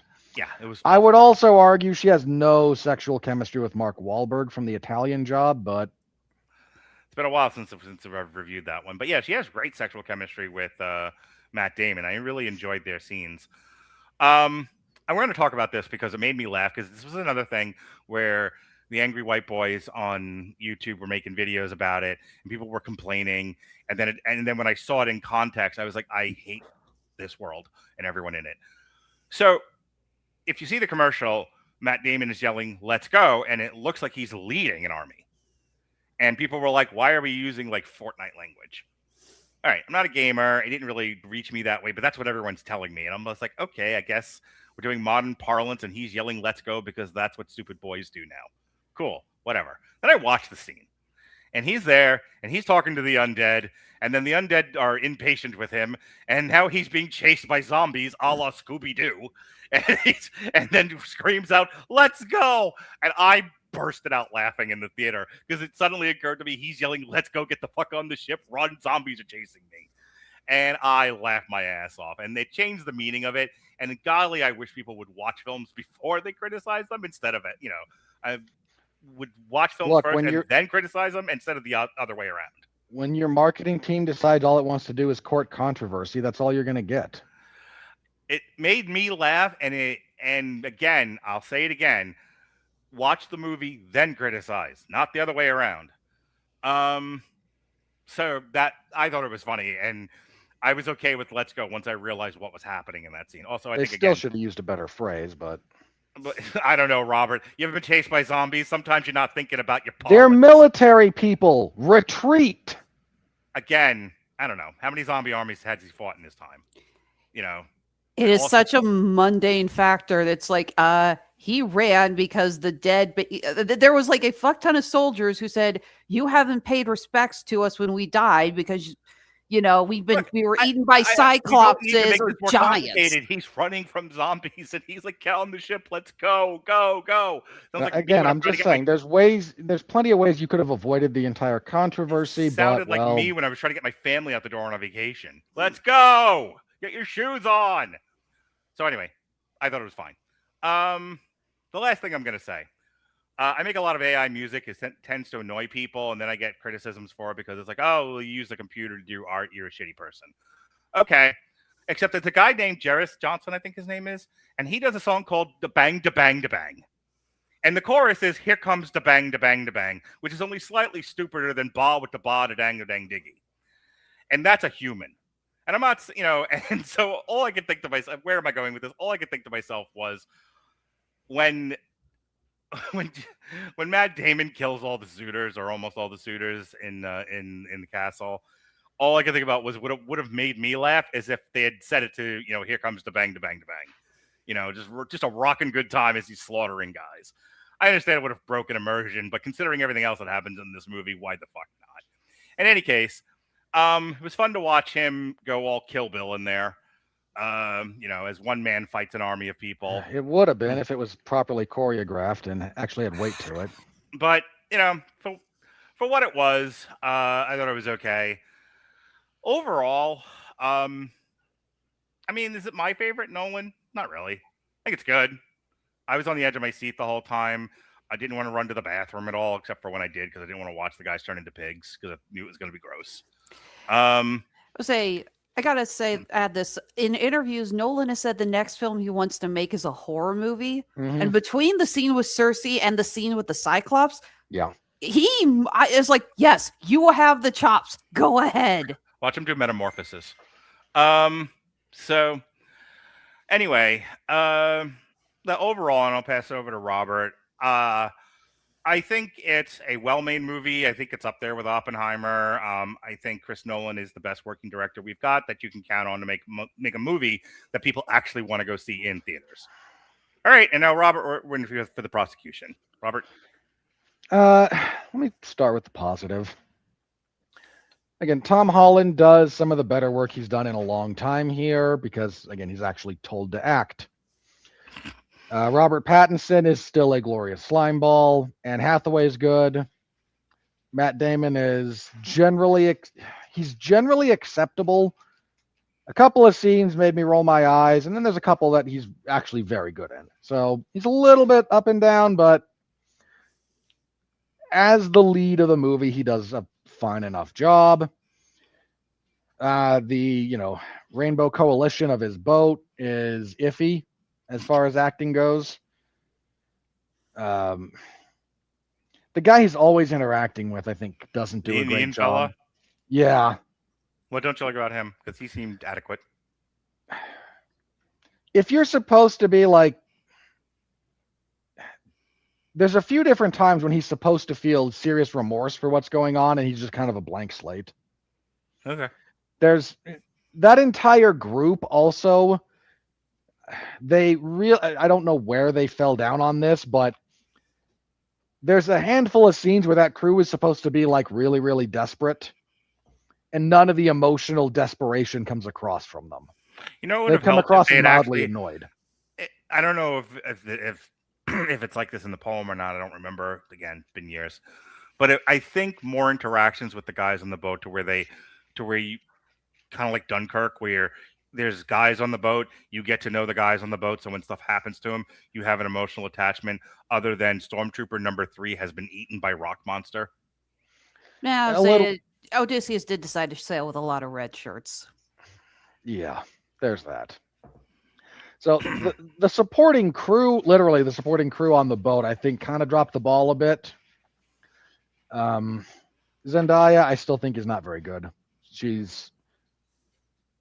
I don't know why she's a thing, but she's just, I don't think she's a good actress. Have you ever seen Challengers yet? No. Why would I? Because I think she does a really good job of acting in that movie. I'd be curious to see if you agree or disagree, if you can, divorce yourself from your prejudices for 2 hours. Go on. My prejudices and I are very well entrenched at this point. You know that. Yes, I'm asking you to evolve. I'm asking her to do I'm asking her to do good work and something worth seeing. So I thought you guys saw that in the build up to the Oscar nominations, because that movie was a favorite to. I don't think it got any nominations, but it was a favorite to get some. Oh no, Challengers? No, Challengers didn't get nominated for shit. If it had, we might have reviewed it, but it didn't. I know, but I know that I reviewed it on movies that don't suck. I'm just saying, like, you keep slamming Zendaya, but I don't think you've seen enough of her work. You and I should really just watch the fucking drama, and then we can have this fight on our own. I don't want to watch that movie, Mark. Right, later on, me and you are going to find a Zendaya movie we can both watch. But or just watch Challengers and get back to me. Continue. Look, everyone tells me that she's supposed to be, a human in Euphoria, and I don't want to watch Euphoria, Robert. Neither do I. No, that is not showing up on TV Party Tonight. My point there is, I've never seen her turn in something that couldn't have been done better by somebody else. Are you including Dune in that? Yes. Move on. Never mind, that's a terribly written character, but that's a whole other discussion. So Zendaya is present and could have been anybody, as she brings nothing. I agree. Charlize Theron is fine. I love the sound design. I love the commitment to practical effects. Not hard to stay off the table. Are you domestic violencing your cat? No, that didn't hit. Please go on. The commitment to practical effects, the commitment to on location shooting, it's all tremendous. It's all definitely worthwhile. The music's iffy. I think my big problem with it is it's a lot of a cat being dragged across a Casio. Some of it is really good. Mm-hmm. Some of it is unbearably intrusive and overbearing and unpleasant in ways that make you not want to listen to it ever again. Kind of reminded me of a Refn film. A what film? William Wingding Refn. Göransson is generally a pretty solid composer, but I mean, respectfully, this needed Hans Zimmer, and he and Nolan don't really work together anymore. So that was, again, perfectly fine. Again, good in places, bad in places. Son of a bitch. God, this review. The other cat decided it was a great idea to try and get normally on the I table. yell at Alexis to take her ADHD meds. You should have just said you were yelling at your brothers. No, my brothers are fine. That's the cats, and you walk in your litter box. I don't want your feet on my table. This is very simple. That's why I don't own cats. I'm going to go to the money if this doesn't get going. Hang on, I'm getting there. So that's all, again, that's all pretty good. As a total technical achievement, the movie is quite good. There's bunches and bunches of places where it falls down. The decision to make everything gray and overcast was a bad one. I don't mind certain places in the story looking like that. You want to have the Lestrygonians look like that, their island? Fine.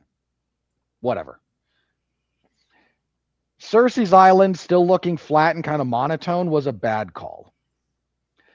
The sea always looking like slate was a bad call, especially when you get at least one scene when it suddenly looks blue and vibrant. And I don't know why 90% of the sailing shots didn't have the color gradient that they got when they did this Charybdis and Scylla scene, because that looks gorgeous.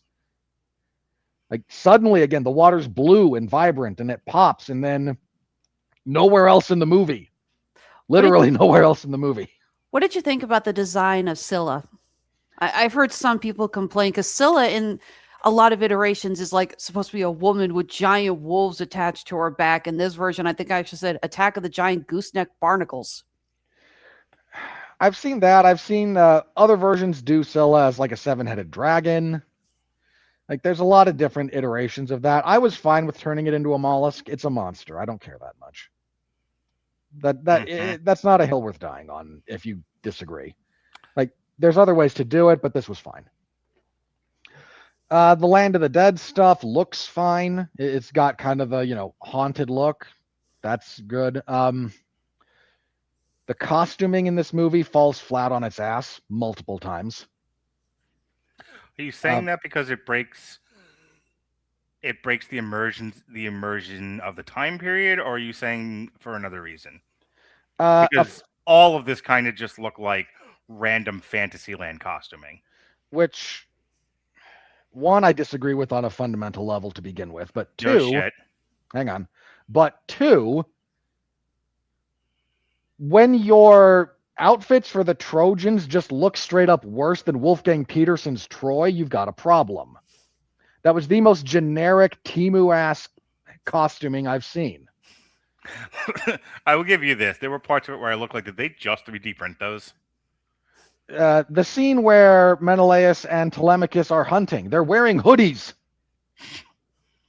You're lazy, and you're not supposed to be lazy. Do better. That looked terrible.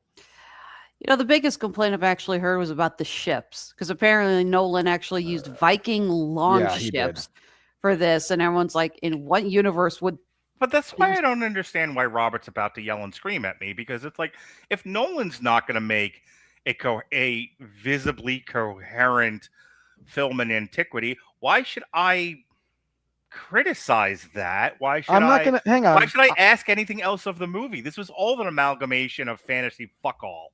Who cares? Then send it in Fantasyland, not Greece, would be my counter argument. We are never going to agree on that. Just so I've said my piece. Keep going. No, I'm with you, Mark. I mean, look who played the freaking bard.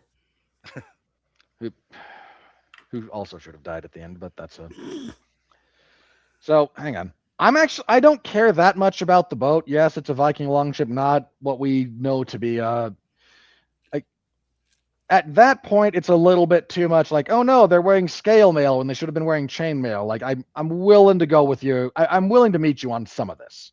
Because, come on, this isn't me saying, good God, Mel Gibson, how could you have everyone put on their kilts backwards? because they did in Braveheart. It's terrible. No, I didn't know That is a giant. That's a giant problem. I just love that you had to quantify in Braveheart. And I was like, oh, really? I thought that was going to be an apocalypto. No, the juxtaposition of the wild historical inaccuracy from Braveheart to the meticulous attention to detail in Apocalypto is actually one of the greatest bits of compare and contrast you can have from the same director. Right. So back to Christopher Nolan. So I'm not going to complain about the ship. It's close enough. If you're the kind of nerd that gets taken out of the movie by that, there's so much else to complain about. So when I say the costuming falls down, some of it just looks cheap and bad. The Trojan costuming looks cheap and bad. The stuff in Sparta mostly looks cheap and bad.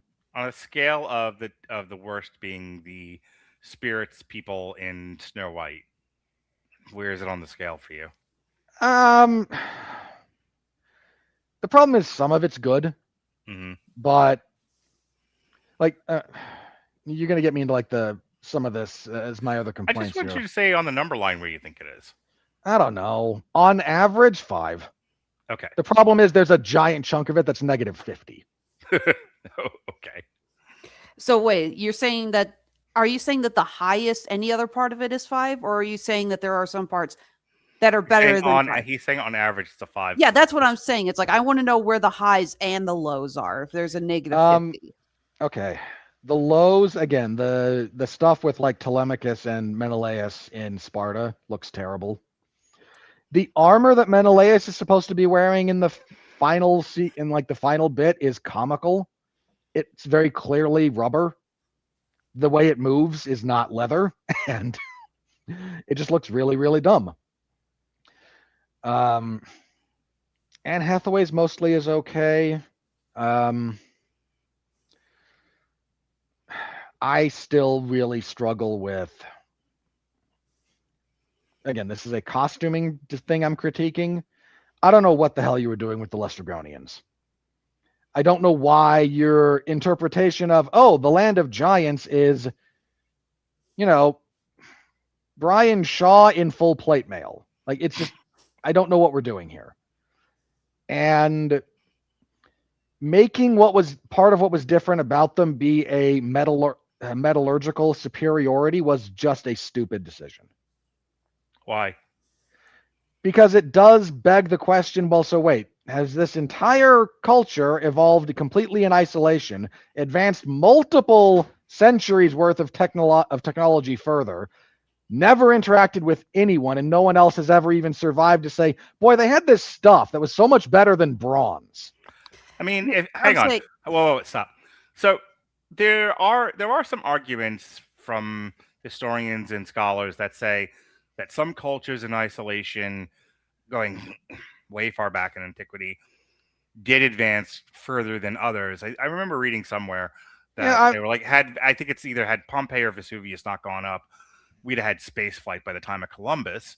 Which is ridiculous, but the general sentiment I understand, yes. Yeah, well, yeah, the point being that there have been people who have gone out and studied isolated cultures, and they did, in fact, maybe not to the point of developing fucking steel, which is is that what you're hung up on? It was there's no fucking way in this magical land of, multicultural people that this isolated tribe of giants didn't develop steel because, My problem, this is a giant problem I have with the tone of the movie. Mm-hmm. It vacillates between everything is real and everything's fantasy in a way that is incredibly difficult to remain engaged with. Robert, I think your argument would have a leg to stand on if the takeaway from that scene wasn't so much the giants and more the fact the trees were moving. Yeah, that needed Benny Hill music. I think the point that the young lady is trying to say, the young lady who I've been relatively nice to this evening, is that I get what you're saying, Robert. Pick a lane. Either it's magical or it's fucking not, but you keep deciding it's magical when it suits you and deciding it's not when it suits you, and that's the sort of thing that can break immersion for some of us. It didn't with me. I don't care enough. Clearly it didn't with Alexis. I don't even think she noticed. Yeah, I'm sorry. I'm not going to complain about the costumes when the trees are moving. It's like, this is obviously not based in reality. So that's the thing. It affected you. It's allowed to affect you. I just need you to succinctly argue why. And that's more, and I need you to tell me more about you than the movie then. Because like I said, for me, this might as well have been Lord of the Rings. For Alexis, this might have well has been Lord of the Rings. And for you, you're like, fucking, this is either Lord of the Rings or it's fucking Batman. What are we doing here? Go ahead. Yeah, it really is that. It's the lack of consistency around it. It's trying to get by with, I think this might look cool. Okay, but explain it. Why? Why are we here? What's going on? You just had the Cyclops. I'm more okay with, these are giants than these are giants with plate armor. Like, none of it tracks. Because why not then have laser guns? Is that like, why not be robots? Why not literally just be an island of golems? Okay. Instead of humans at all. I think the jury understands your point now. Move on. And making, again, you kind of went half pregnant there, and it didn't work. Okay. I can, only because I know you well enough, and I don't want to spend any more time on this. I get the point that you're making, where it's just like, if you're going to do this, if you're not going to be consistent with the gritty realism, and you're going to go so far to the other side of fantasy, then why did you stop there? Got it. So that is my big gripe about that. I would say I just sat back and said, if I wanted historical accuracy, I would have complained, why didn't Robert Eggers direct this? Keep going, Robert. You brought up something I'm gonna get to in a minute. I'd like to remind everybody we're in an hour and 15 minutes. I'm aware. Okay. Like, you wanted a 30-minute intro where we talked about Nolan's filmography. Don't look at me. That was more directed at Alexis, is to let you continue with uninterrupted. I fully acknowledge the following is a nerdy nitpick. The archery in this movie is terrible. Let's just read a book. I was literally about to say, can I go get a book? Go on, Robert. Tell us about the archery. There's multiple times when Matt Damon is firing his bow using a pinch grip. You ain't drawing anything over 30 pounds with a pinch grip. And he's got like the strongest bow ever, and he's pinching. No, not how that works. This is the equivalent, for those of you who may be going like, this is a weird thing. He also doesn't shoot it properly 90% of the time, which leads to the archery sequences having no weight to them is my big complaint. If you're going to do archery as a primary form of combat, it needs to be done at least a little bit believably. Worst archery on film, him or Taron Egerton in Robin Hood? Neither. Katniss Everdeen. No, but Taron Egerton used his bow like a machine gun. And there's a lot of rapid fire arrow shooting in this movie. That's why that's a problem of like conception. This is a problem of mechanics. Like, he's going from anything with a serious draw. You can't actually just start here and pull back. It doesn't work that way. You'll destroy your back muscles. There's ways you have to do this. See, my takeaway was the awesomeness of having the lyre pluck whenever Odysseus strung the bow, and that awesome bit at the end where he disguised as bigger, plucked it, and then Penelope stopped and turned around. It's like, sorry, that's cool staging. I'm not complaining about that. That was fine. No, he's complaining about the actual archery. It's literally the way he shoots the bow. This is the equivalent of someone. What's a gunplay equivalent? This is a bit like if Keanu Reeves, in John Wick, was going around shooting with the slide locked back in places. No, you should have known better. A little bit of training, for crying out loud. The scene with Telemachus and... Hang on. It's interesting to see the things that Chris Nolan clearly doesn't give a fuck about. Because I will guarantee you someone else told him about this, and he doesn't care. He just doesn't.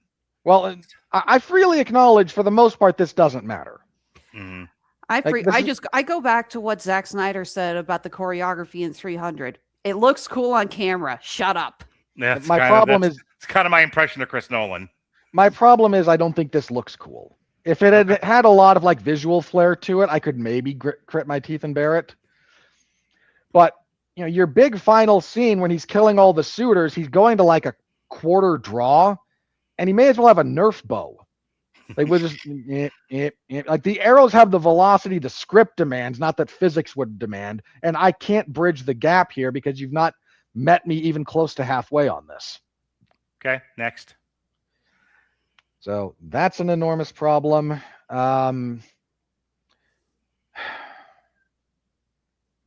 Taking this movie on its own terms, Odysseus is a boring character. Agreed. Spending time with him becomes more painful. I've seen the war-torn soldier done so many times and by so many better actors in better movies than this. I didn't need this. And it removed my ability to really engage with a lot of the movie because you wrote a very, very uninteresting character. Yeah, the most interesting he is to me at least, you may differ. The most interesting he is two places: when he's with Calypso and when he first meets up with Tom Holland. You would absolutely go with Calypso because they've reduced her to his therapist. See, I don't judge it because Odysseus is not supposed to be the most interesting person in his story. I compare Odysseus to Alice in Wonderland.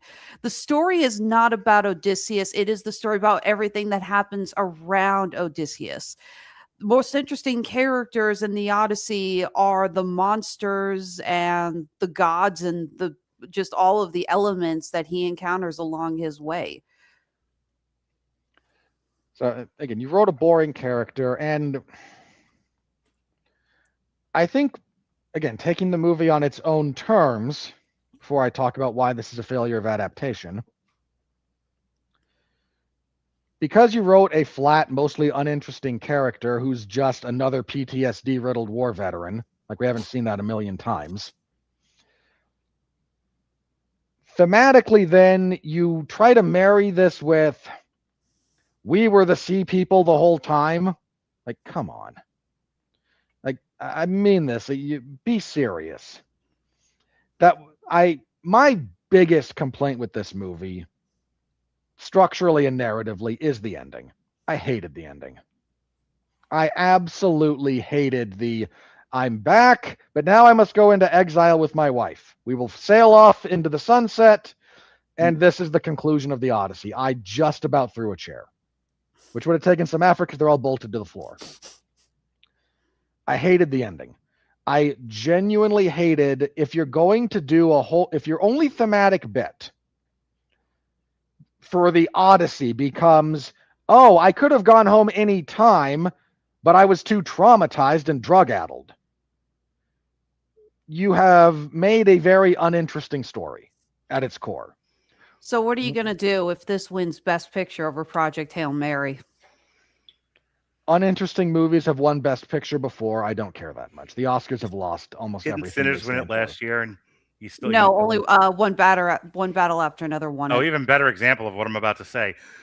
Your impression of Robert as being somewhat weak-backed, because like on the one hand, like I get it. I say I saw a thing a certain way, and Robert acts like he's been shot in the chest. On the other hand, Robert is offended by most things and manages to handle it just fine. He'll be okay. I trust. Who wins the Oscars is not going to do Robert's reaction where he gets shot in the chest. Only when I voice an interpretation of something. That's because I care about your opinion, Mark. I don't care about the Academy at all. Oh wait, you don't care about my opinion then? Is your opinion the Academy opinion? No, he just said I only care about your opinion. So it's like, wait, so what does that make me? Chopped liver? With cheese. Robert, are you done? Do you eat chopped liver with cheese? I don't even know. You don't pair liver and cheese. I think is one of those that you don't really pair. It's like fish. You don't pair fish with cheese. I'm going to start talking about the Deer Hunter if this doesn't stop. We're doing that on Thursday, and that's going to be a painful review. Especially after this. Hang on. So, especially if you don't want to talk about traumatized war veterans anymore. Those are better discussions of the material than this, if you want to draw a one-to-one comparison. Okay. So my point there. You've created a very flat character tackling material we've seen a bunch of times that's been done better. And your conclusion is just the boomers should all retire. Bad. Like, All right. No. Hang on. Hang on. No. Can you explain that in 20 words or less? Because I don't know where you're getting that from. Okay. Troy is World War II. Matt Damon is an alcoholic drug addict, or Vietnam, if you prefer your pick. It's a boomer era war. That's the Trojan War. Oh, I get where you. Okay, I got it. I'm up to speed now. Got it. I didn't see it at first. Now I see it. Yeah, that's now it. I see the sailboat. Finish. My last complaint before I talk about adaptation failure, which I hopefully will be able to do briefly. This is an extraordinarily middle-aged movie. Everyone looks the same age. I know Tom Holland has a young face, but he's past the point when he could pass for 16. So Matt Damon is the same age as Anne Hathaway, is the same age as every sailor, is the same age as Calypso, is the same age as Cersei, is the same age as Menelaus, is the same age as Menelaus' kids, is the same age as every parishioner. Every suitor is the same age. You couldn't have one fat bald guy there to represent the 60-year-olds. No, everybody's 40. Everybody's like 38 to 45. Everybody in this movie. No, that's where John Leguizamo's character comes in. One. You got one. Like, we couldn't have put in Odysseus' father, who's kind of an important figure in the story. We couldn't have made Menelaus a little older. We couldn't have had more children in play. We couldn't have done... No. Everybody... Calypso couldn't have been a 20-year-old. Like, why? Yeah. I'm not complaining about Charlize Theron. I'm not... She's great. And Robert makes the case that Calypso should have been Sydney Sweeney. I kid. I make jokes. I'm here to bring levity. I mean, you kid, but... Cersei... Why does she look like a frumpy 50-year-old? That was actually an interesting choice because in most iterations, Cersei is a very beautiful woman who seduces Odysseus. She basically says, it's like, okay, I'll turn your men back and then you guys can leave. But first you're going to, fuck my brains out, essentially.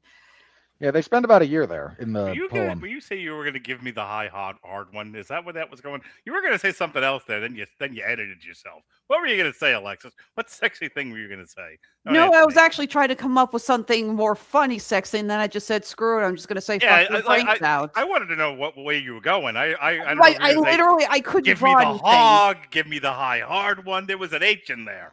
Go ahead, Robert. I think I was going to say hump my brains out, actually, originally. It's like, no, that's stupid. And you Madeline fucking Kahn? Hump my brains out. What are you, in a Mel Brooks movie from 50 years ago? Go ahead, Robert. I mean, in fairness, that's the same line used in Liar Liar, because they still wanted to keep the PG-13 rating. And that's not Madeline Kahn. That's the actress from History of the World Part 1. Hump or Death. Hump or Death. This is another line I'm thinking of, but I don't care. Anyway, we'll be here forever if we just quote Mel Brooks lines. I could think of there's a depressing homogeneity. Johnny Dangerously, that's what I'm thinking of. Oh. You wanted to hump her brains out. Va boom, va boom, va boom.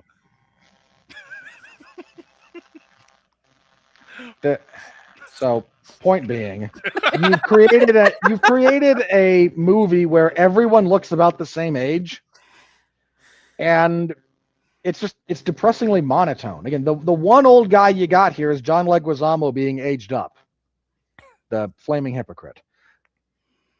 But so that again, it's just there's a much, much, much better movie to be had in here than what we got.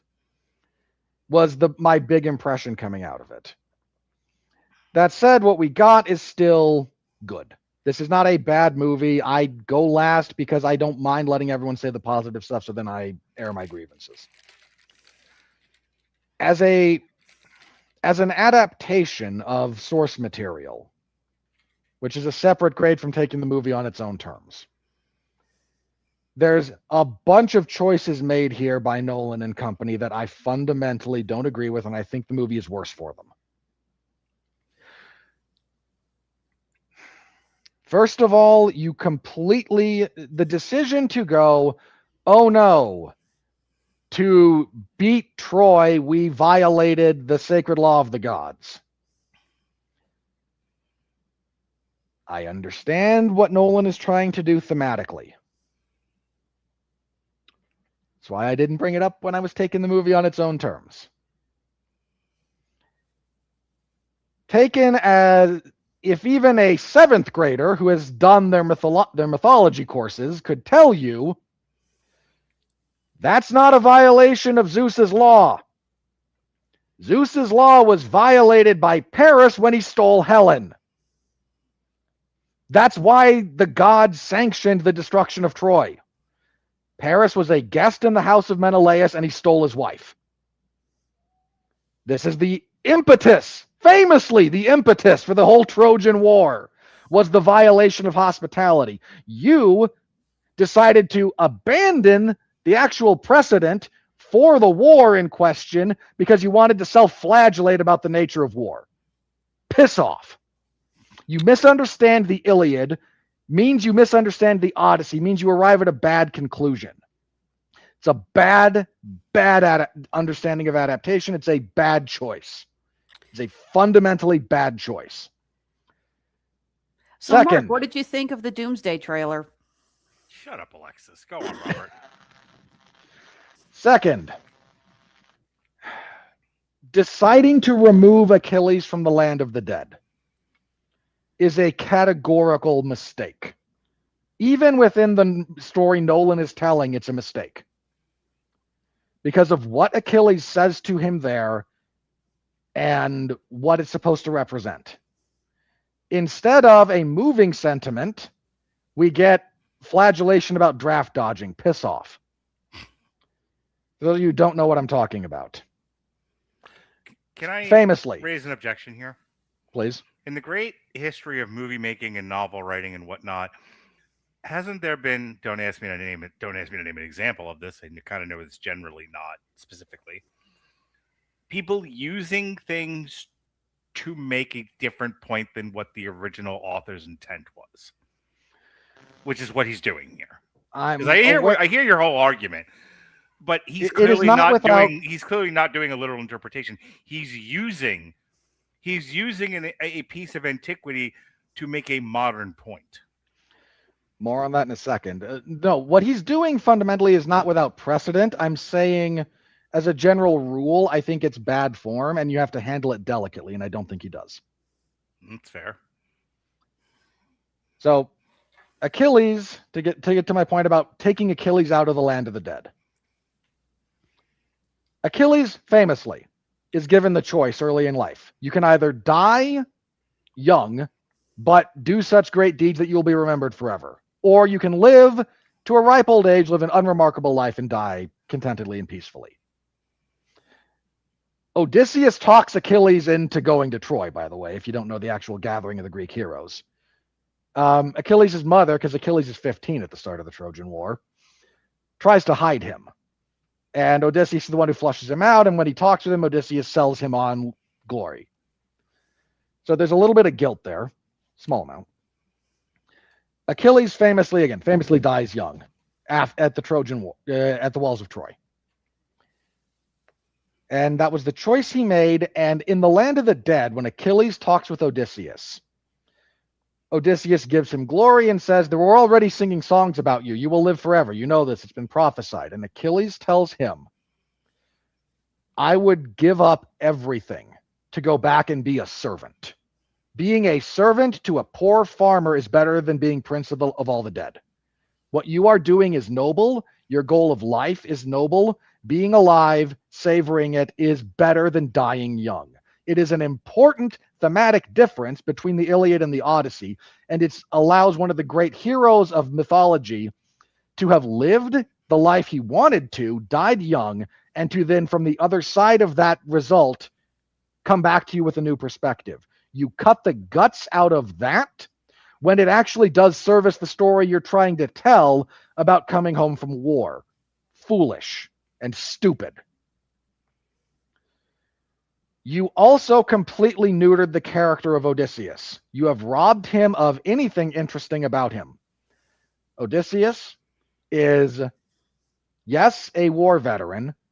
He is caustic, clever, funny, prideful.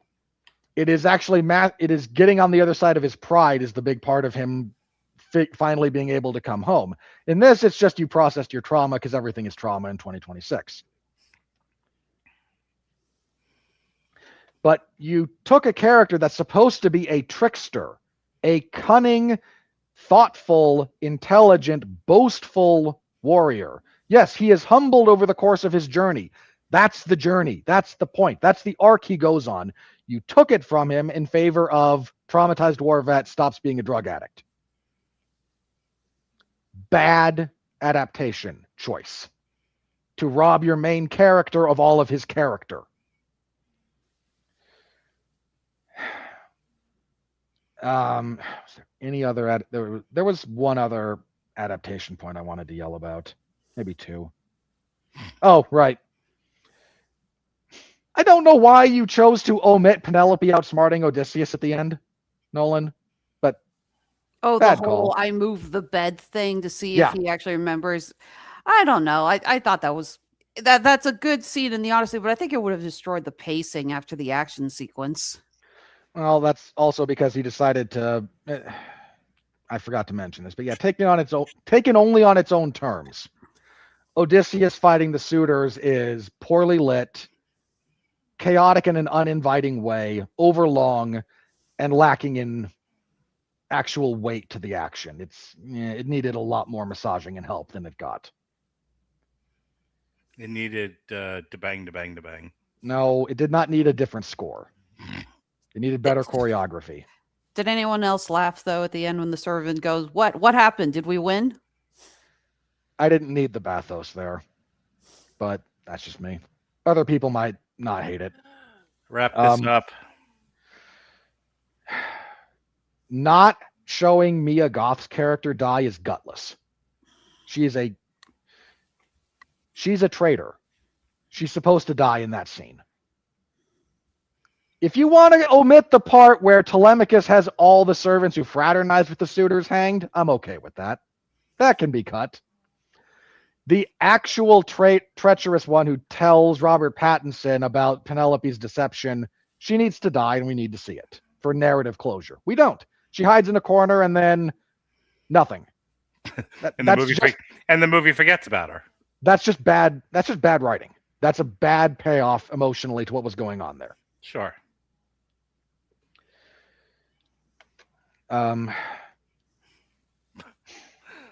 I didn't need Penelope giving a proto-feminist rant to Telemachus. In no small part because Penelope is a wonderful character to begin with. I don't need the modernism of that. In fact, the Odyssey as a poem goes out of like the last stanzas in the Odyssey are exalting Penelope. Because the Odyssey as a poem ends with the suitors being taken to hell by Hermes. And when they get to the land of the dead... Is the sum total of this, the last 10 minutes, is you're upset Nolan didn't do a literal translation of the Odyssey? Not literal. I don't need it literally. Again, there's a bunch of stuff that he did cut that I'm fine with. I don't need to see the Lotus Eaters. I don't need 2 of the other stops. Like, I understand the editing process. I understand adaptation. I am not one of those people who said, where's Tom Bombadil in Lord of the Rings? That's not me. Mm-hmm. Okay? So what is you?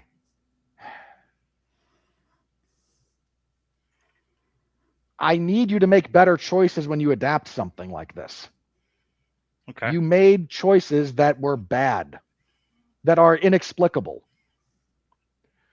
And it makes this on its own terms, this is a good to great movie in a lot of respects. It's nowhere near the best adaptation of the Odyssey. And that's kind of my problem on that front. You're selling me not a version of the Odyssey, not the Odyssey in space, not the Odyssey in Fantasyland. You're selling me the Odyssey. And you have failed on multiple fronts to properly adapt the Odyssey. I don't know if that's true. I don't know if he's saying that. This is it's called point. The Odyssey. Mark. if you're gonna be that literal and that dumb, I don't think Nolan in interviews has said that he was intending to do the way that you were describing an adaptation of the Odyssey. Again, I think he's gone out of his way to say, I would like to take the bones of the Odyssey to tell this more modern story. I can look it up if you want. I mean, I'm sure he did. It doesn't help that he's working from a bad translation to begin with. This is primary source material. That was the other thing. Is like he was going off of different.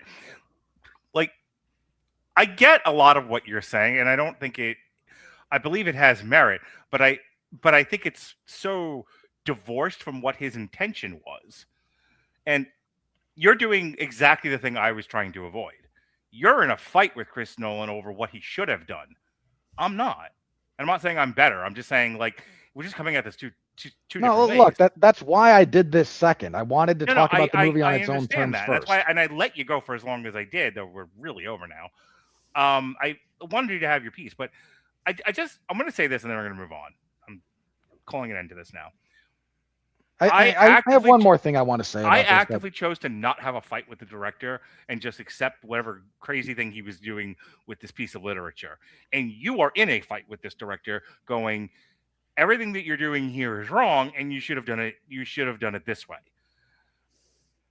And I can't tell you what I think a waste of time that is. I'm aware that I may be screaming into the void.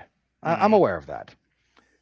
But if you want to adapt the Odyssey, call it something else and rename every character, I don't have a problem with that. Not a one. Fine, then go watch Oh Brother, Where Art Thou? I kind of hate that movie, and I know I'm in the minority.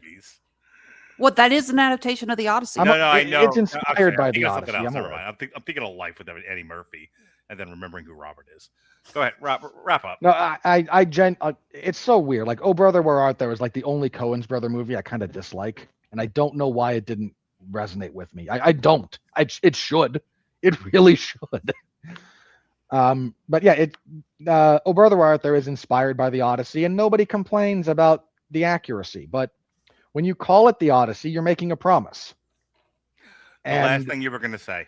The last thing I'm going to say, and this is a bigger complaint that I have, but it was really brought into stark relief with this movie. Because if Chris Nolan can't get around this problem, there's almost no one that can. There's maybe two guys in Hollywood right now who can actually make historical films. Everyone else makes 2026 films set in a different time period. I think the only guy going who actually makes historical films genuinely historical is Eggers. The other one might be Tarantino. Like, because if Tarantino, hang on, let me make my point about that. If Tarantino sets a movie in the antebellum South, everyone's going to talk like they're in the antebellum South. We're going to have the demographics of the antebellum South. And we're going to deal with the antebellum South. If we're in the 1970s in Hollywood, everyone's going to talk like they talked in the 1970s in Hollywood. We're not going to get a lot of modern slang. We're not going to get a lot of modernity foisted onto the time period. Eggers is like the only, and then there's everyone else. Okay, I want to make a movie set in the Middle Ages. Well, what are we going to do? Well, the cast has to look like contemporary London or Los Angeles. And we're going to talk about how the King of England is a crippled black boy. That's the loss of the ability to make a historical film where we are transported to the time period for fear of offending somebody, I guess. I don't know. But it's a lost art. And if all Chris Nolan can do with the Odyssey is transplant a contemporary war is bad parable onto it, then nobody else can do it. And that's not just movies, it's television, it's Bridgerton, it's freaking all of it. If you want to do a modern version of the Odyssey where you can cast a modern cast, then set it in modern times. And these complaints should evaporate at that point, unless you're just a disingenuous hack. But when you're doing this you're trying to transport something into a period and make a historical period piece, you should be able to do that within the structures and restraints of making a historical period piece. And nobody can do it apart from Eggers, who's brilliant at it. And I lament the loss of that for the modern audiences because it's a skill that nobody seems interested in cultivating anymore. All right, with that said, here comes the money. We're in the money. We're in the money.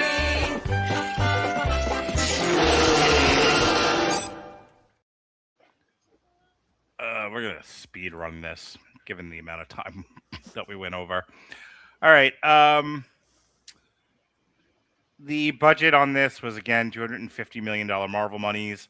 Figure another 150 at least for marketing. You're looking at like 700 million to break even. I don't know. I think this gets close to $1 billion. I'm not saying it's not going to. I'm saying that's the math. The budget on it is currently $264 million. I think this is the highest grossing weekend of any movie this year. This year, though, has also been the drizzling shits. Hang on. Openings this year have been bad, but the overall box office is on track to actually hit numbers like 2019. It's so weird.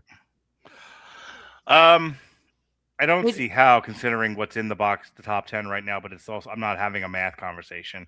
As of July 19th, that's literally just the math of it.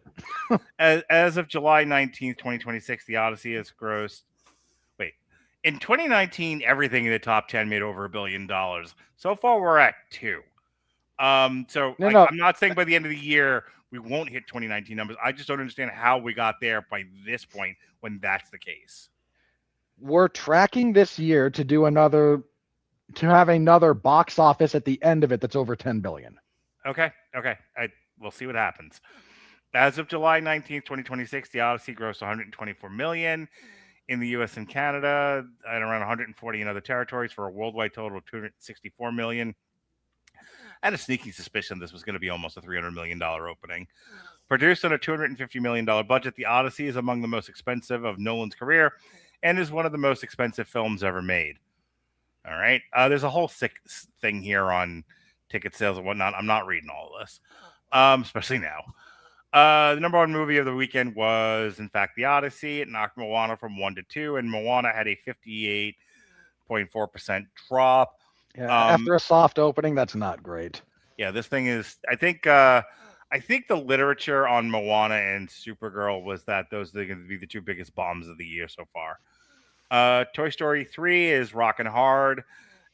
Maintained its spot at 3, 5 weeks out. Minions and Monsters, that's having a bit of a struggle. 2 to 4.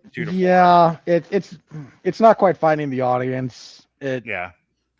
You know what? That'll wind up being a big hit on Peacock, is my hunch. Evil Dead Burn dropped from 4 to 5. The Invite apparently is getting excoriated by a lot of people. Even horror fans are not fond of Evil Dead Burn. Okay. The Invite maintained its spot at 6 and opened in a few more theaters. Young Washington, which I've heard got good reviews, fell from 5 to 7. Obsession fell from 7 to 8. Now Supergirl 8 to 9. Disclosure Day dropped from 9 to 10. Michael still in theaters, but you can also watch it on PVOD. That went from 17 to 14. The Mandalorian and Grogu get a second life here, jumping up from 19 to 15. They announced. Hang on, I can tell you why. Yeah. Disney came out and officially confirmed The Mandalorian as a property is now dead. So anyone who wanted to say goodbye to those characters one last time had to go see the movie again. Or interesting, considering. Never mind. I don't want to talk about it. We've spent too long. Gail Daughtry dropped from 11 to 16. Master of the Universe is about to be on Amazon. Yeah. The Kidnapping of Arabella debuted at 26. American Pachuco, The Legend of Luis Valdez is at 30, and that was the weekend that was. Hey, Alexis, have you ever read Reading Lolita in Tehran? Have I what? Hey, Alexis, have you ever read the novel Reading Lolita in Tehran? No. You should read it. It's a good book. Basically, a bunch of Iranian housewives form a naughty book club, and the naughty book they read in said naughty book club is Lolita. Mhm. And so the book is about that group of people and the one specific lady. Well, I'm mentioning it because I mentioned it because I saw it last week. They've made a movie of it. So in your furthering of your education, you should read the book, Reading Lolita in Ran, because it's phenomenal, won a bunch of awards, just an absolutely outstanding book. And then you should watch the movie. I'm going to see if I can find this movie somewhere once it's available, and watch it. I think it's a worthy endeavor. Also, a weird movie to make a movie, weird book to make a movie out of. But I guess Not that's just where these we are in the days. world. Yeah, really.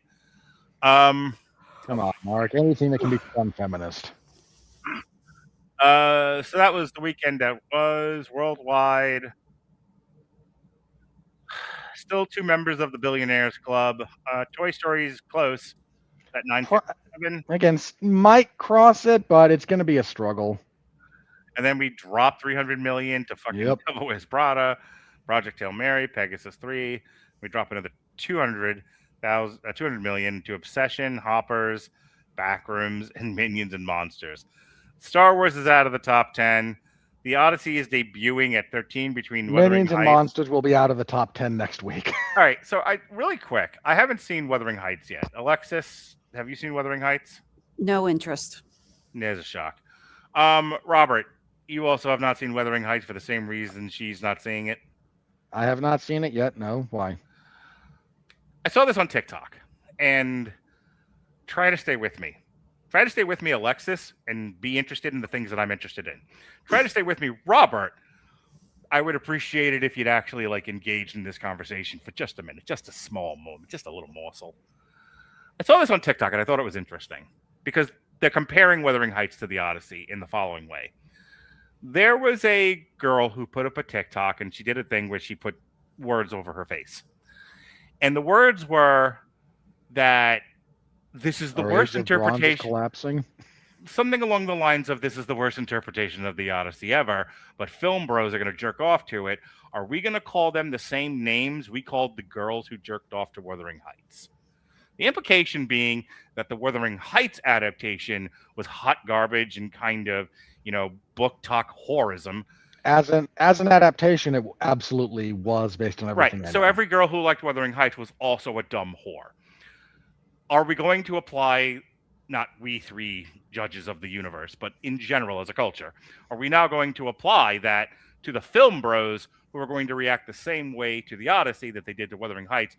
And she's saying that the adaptation of Wuthering Heights is the same adaptation of the Odyssey in terms of how poorly they were done.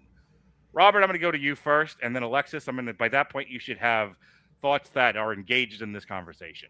Robert? I mean, we won't. For the record, anyone because of sexism or something else? Because setting aside problems of adaptation, the Odyssey is a almost infinitely better movie than Wuthering Heights. Right. The point she's trying to make, though, and I want to hang on. I'm aware of the point is that the guys who like the Odyssey are the same idiots as the girls who like the Wuthering Heights. That's basically the argument. If I may counter the argument she's allegedly presenting. Yes.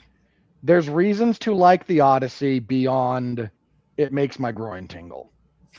There is no reason to like that Wuthering Heights adaptation beyond I sure do wish my relationship could be like Joker and Harley. Okay. That said, if we're just talking adaptation, I don't think that's a bad comparison if we're just talking about, again, how many liberties are taken with the material and to what end. But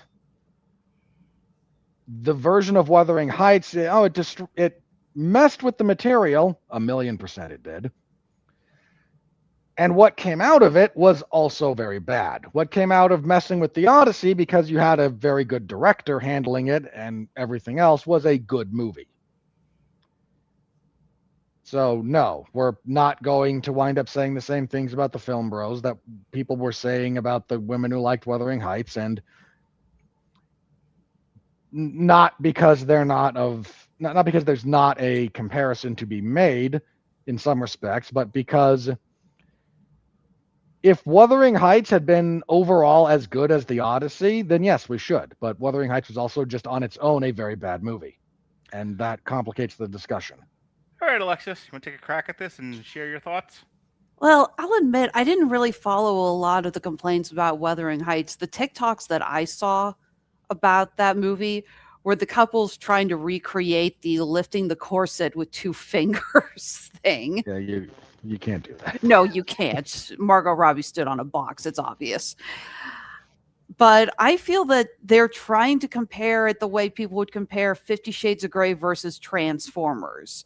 The idea is like, just turn your brain off and enjoy what is going to, make that part of your brain go, hell yes. Is Wuthering Heights the Notebook of 2026?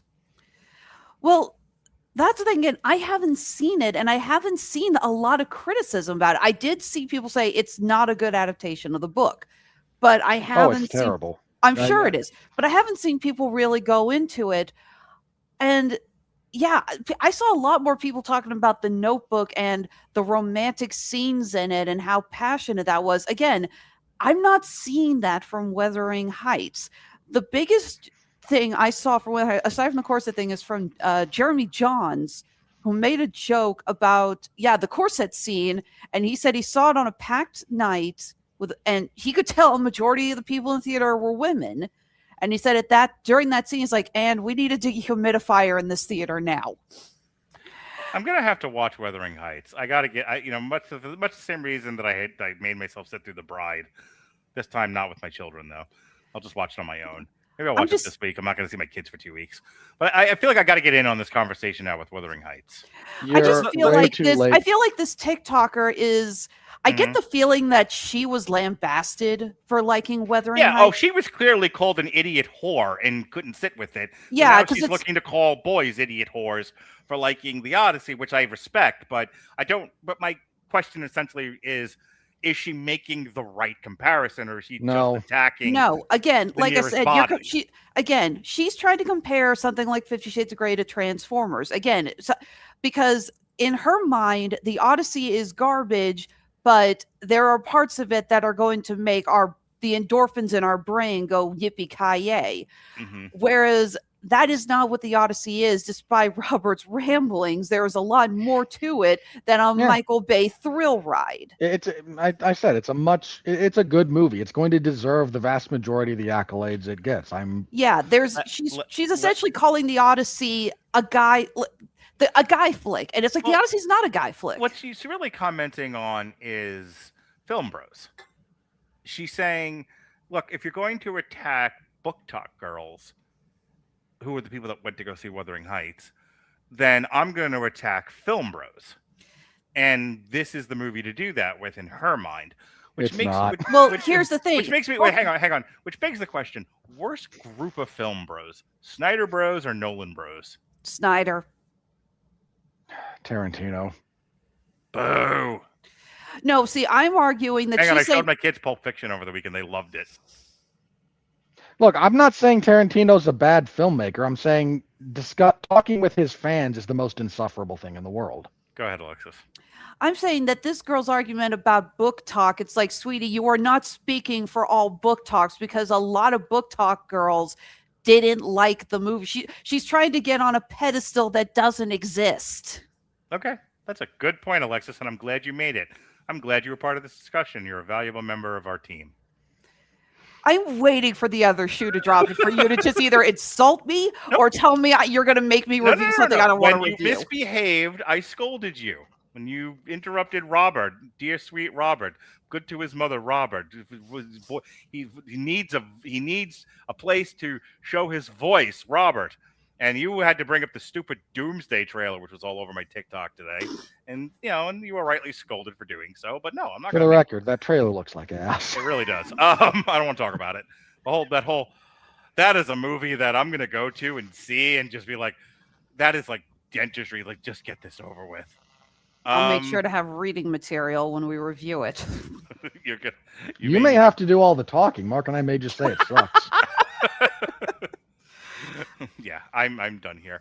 All right, speaking of done here, are we ready to next weekend? There's nothing. We keep checking the calendar. We're going to do Evil Dead Burn. Yeah, then the week after that is Spider-Man. But no, this weekend is nothing. The next weekend is Spider-Man. Yeah, that's what I said. Oh, sorry. All apologies. Nothing. I don't have it up right this second. Let me grab it really quick. This weekend's movies are the following. Fuck off. Oh, hey, Robert, do you still have any interest in doing Ice Cream Man? I saw a poster for that when I was leaving the theater today.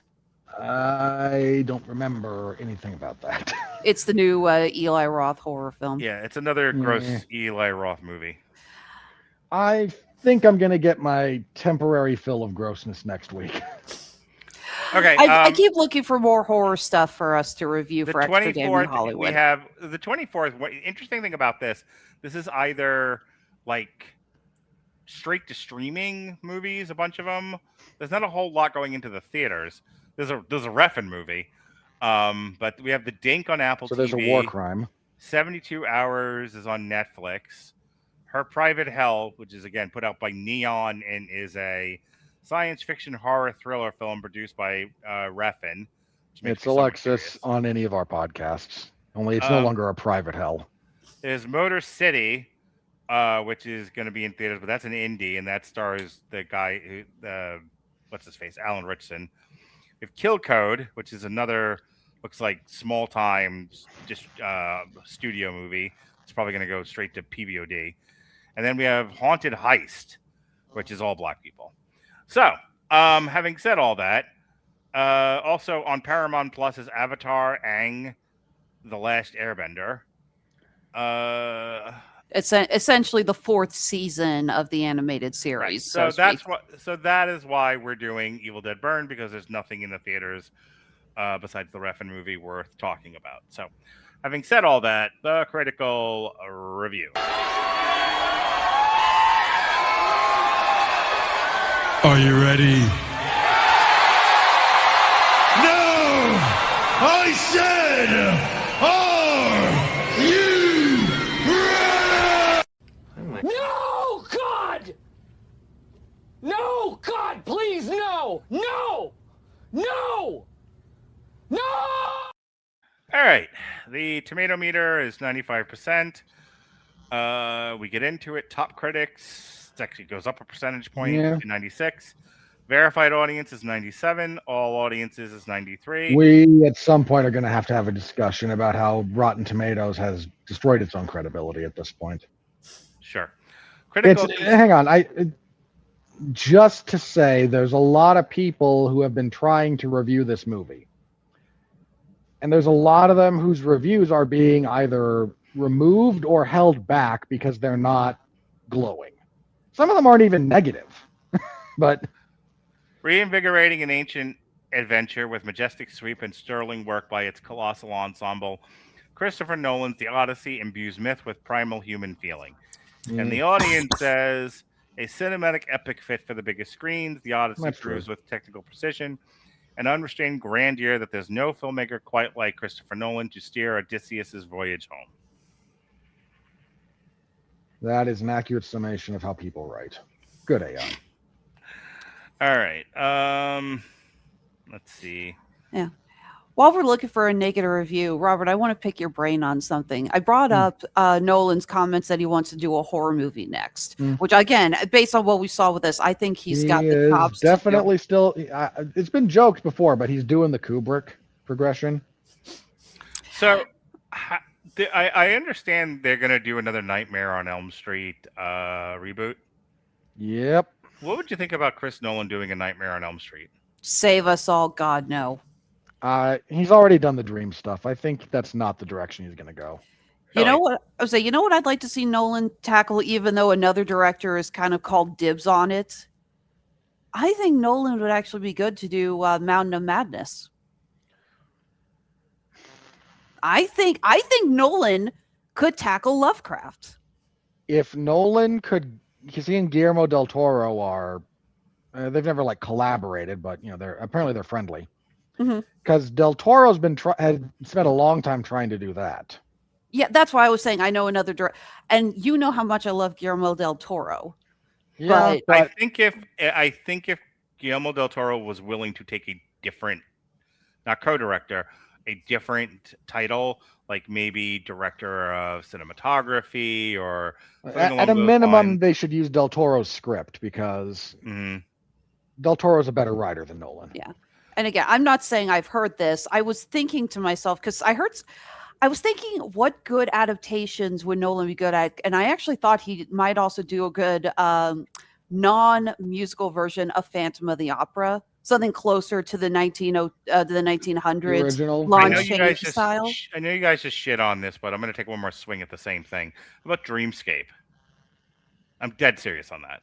This is the one where they have the machine and they go into what's his nuts brain, and there's a giant snake creature at the end of it. Not familiar enough with it to. Oh no, that's not Dreamscape. That's No, it's Dreamscape. It is? Okay. Yeah. I'm gonna look it up. I believe you. I'm confusing it with another movie that has an incredibly similar premise that has Vincent D'Onofrio and Jennifer Lopez Cell. in it. Yeah. I hate that movie because every other scene in that is, those dumbass art students that we all knew who were like, it's like, ask me about my piece. I want to tell you about my interpretation. Yeah. Dreamscape is a 1984 American science fiction action adventure horror film directed by Joseph Rubin from a story by David Lowery and Chuck Russell. It stars Dennis Quaid, Kate Capshaw, Max von Sydow, Christopher Plummer, and David Patrick Kelly. Now, I think Alexis hit something there with Lovecraft because in no small part because Madness I don't know about, but maybe. So the thing about a lot of Nolan's work, a lot of it has at its core the message that the most important thing is to not waste time and to be where you need to be, especially spending time with your family. Mm-hmm. But like the relationship of humanity to time is a big theme of his work, all of it. Sometimes it's a bit more, playing forward and backward, or how we edit the story together to give you a different perspective on time. But I mean, that's all. Inception is all about getting back to your kids. Interstellar is about the importance of love across distance and time, the vastness of it throughout creation. This is all about, like, Oppenheimer touches on that. Like, there's a lot of it. It's a big theme. And there's a lot of Lovecraft stories that play with the way the story is told, so he could have some fun with that. I mean, most of the story of At the Mountains of Madness is told via telegrams being sent back, like wireless reports. Yeah, it's very like classic Gothic literature, very similar to Dracula and Frankenstein in that manner. All right, Doug Walker from Channel Awesome, 2 out of 4 stars. Big budget, big cast, big boats. Christopher Nolan has thrown everything into this epic except a reason to care. In fairness to that point, I was left extraordinarily cold emotionally by this movie for almost its entire runtime. It did hit me at the end, not the actual end, but stuff in the third act, I think, is where it finally, like, the human story finally started paying off, and it just took a long time to get there. Yasser Medina of Cinephilia, 5 out of 10. It becomes a prolonged act of cultural desecration where Nolan's pretensions clash with a dull and deficient narrative exercise on the ethical consequences of war. Let me just throw this out there. For a long time, a lot of people have done you've been playing a very stupid game with what matters in a culture.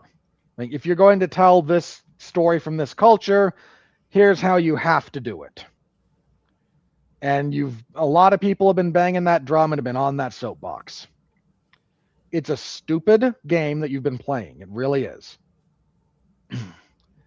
The stupid prize for playing that stupid game is Nolan does this movie, ignores the actual Greek heritage, and does not cast any Greek people in it, and y'all don't say boo about it because you're hypocrites. I mean, John Leguizamo getting on his soapbox about how there's no Latinos in the Super Mario Brothers movie, to then happily sign on here to play aged up and Greek when he is neither. if you kept your mouth shut about the first one because all you were was bitter, you didn't get a job, no one would be pointing out your hypocrisy here. On the one hand, I can't argue your logic. On the other hand, I care so little about this subject. I really don't. I'm aware. We can move on. Give a fuck about any of it. It's just you play a stupid game, that petard is going to hoist you. To be clear, both sides of the aisle on that. To be clear, I didn't care about it when we were talking about it last week with how important it was to the fucking Rock that he do an all Samoan movie. I still don't care about it when everyone's mad they didn't do an all Greek movie of the Odyssey. Jesus Christ, all of you fucking touch grass. Get lives. Hey, Mark, look, most of us were, the vast majority of people, left, right, and center, were in fact over this. Never wanted to go down this road. But then a subset of humanity decided that they had to justify their academic pursuits and decided this was the hill they were going to die on. Hang on, it's not just that, though. Like, again, I go back to, a lot of the videos. Weird Drinker hasn't done one on this yet. I was looking for it. But I watched Gary's video on this. Yeah, I'm actually done with it. Actually, no, I got it. Hang on. I'm going to interrupt myself just so I can do Armin White, and then I'm done with this. Okay. Christopher Nolan's The Odyssey sells IMAX, not cinema. Billed as the biggest of big movies. Titanic meets The Lord of the Rings with some megalopolis thrown in. It continues the corruption of modern movie culture that Nolan started with The Dark Knight. I'm sorry. Yeah, I was reading that while you guys were talking. I'm like, I'm sorry. Is this dude just anti-big budget films? Yes. Pretty much. Like he's what you think I am. It's the best description ever. So anyway, I watched Gary's Nerdrotics video on this, and I generally don't leave comments on anything because I am also a content creator, and I don't like it when negative comments are said about me. So, do as I say.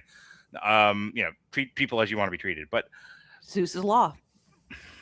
But reducing Zeus's law and hospitality to the golden rule. Is there any way I could ever finish a sentence? It's another thing I could have complained about that I didn't earlier. So never mind. What, that you two have the worst case of ADHD I've ever seen? Listening to Gary talk, I actually wrote a comment on his thing that was like, "You have become so disingenuous, I can't take your fucking videos seriously anymore." Like, between him and Andre, and these were the two biggest offenders of this, I watched some of their videos about the Odyssey, and I think that's part of where a lot of my antipathy is coming from, is they came preloaded to fucking hate this movie because of the multiracial casting and all of that, because they have to make a living at making YouTube videos that drum up hatred. And when I think they have a point, I'm okay with it. When I think it's just to chum water, it gets really frustrating. And I hear David write somewhere out there saying, then don't watch the videos. Okay, but I would like to know what other people think of things. I can generally hold multiple opinions in my hand, unlike most people, and be okay with it without it affecting me. My point here is that this seemed almost, I'm not being conspiratorial when I say this, but almost purposeful. Like we're done with Supergirl now. What's next on the list? Oh, the Odyssey. Yeah, we got to hate that now too. And it's like, well, what are good reasons to hate this movie? This, and this. Okay, good. Videos make video. And it's like, what's next on the list? What Spider-Man. What is next on? I haven't seen anything yet, but when I watched some of the stuff on YouTube, I was like, what's next on the list of things you have to hate in order to continue to pay your rent? And that, more than anything else, regarding this or any other movie, is really upsetting to me. It's really super frustrating. If you don't mind me explaining a little bit how we got here. Because I don't think you you're do it wrong. in 50 words or less, sure. Sure. Society was generally past all this crap. Mm-hmm. Not completely. Not going to pretend we didn't live in a utopia in the 90s. But the 1990s were about as close as, and the early 2000s, were about as close as we ever got to being post-racial. Mm-hmm. Before the internet. Also that. But we had all kind of like, okay, we're done with this. Like, yes, okay, I had a racist grandparent. What about you? Yeah, racist grandparent. Yeah, racist grandparent. Yeah, violent grandparent. Yeah, whatever. But we were all taught to take Martin Luther King seriously when he said, don't judge someone by the color of their skin, judge them by the content of their character. Full stop. And that was a thing we all took seriously. And we started making progress. Like, I mean this in all sincerity. 1970 to about 1995 is one of the most remarkable periods of human integration that you will see across human history. It's not perfect. I'm not going to pretend it is. But how many times in that period of time did we actively regress? There were growing pains, and there were problems, and there were stumbles. Yes. There were echoes of the old system that still wanted to stay violent and segregated and all that, again, all that crap. But we were moving past it. Like, you could see progress. And then in the late aughts, heading into the teens, the class of people who had made their livelihood off of we must rise up against the white man realized they had risen up against the white man and it was all going pretty good. But oh crap, my checkbook is not good anymore. This is where you started getting the hustlers. This is all Al Sharpton and Jesse Jackson have done for 40 years. What may have started in a necessary and good place turned into a grift. That's all it did. Yep. But they kept doing it because that's all they knew how to do. So we reignite all of this crap.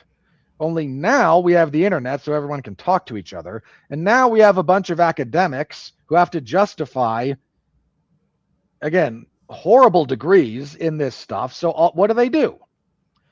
They screech and they holler and they find stuff to complain about through an academic lens. And they do this over and over and over again. And then by the time you get to about 2012, we've regressed. Everything that you used to like is now bad. Here's why. Here's why everything has to be representative in this direction. Here's all this crappy academic theory that is now being trumpeted writ large with no response because we're all supposed to just shut up and listen. We are told over and over and over again, you can't comment, listen to someone else's truth. And it's galling and aggravating. Hang on. I'm with you, but I'm going to get to the point. I think what I'm pointing out is the giant overreaction, and it Yeah. isn't going away for the exact reason you just said. Yes. Because now the overreaction is now institutionalized, and everyone has to. It's not an overreaction anymore. It's just the thing people do, and I'm bored by it more than it's anything not else. good. And the problem is we didn't stop it when we should have stopped it before. So then that went up there. This goes up here as the response, and now there's no going back. Yeah. We're just stuck where we are now because don't get me nobody. wrong, I get that like a lot of the guys I'm complaining about are reacting to what they think is what they are perceiving as a slight by Hollywood and the academics and so on and so forth.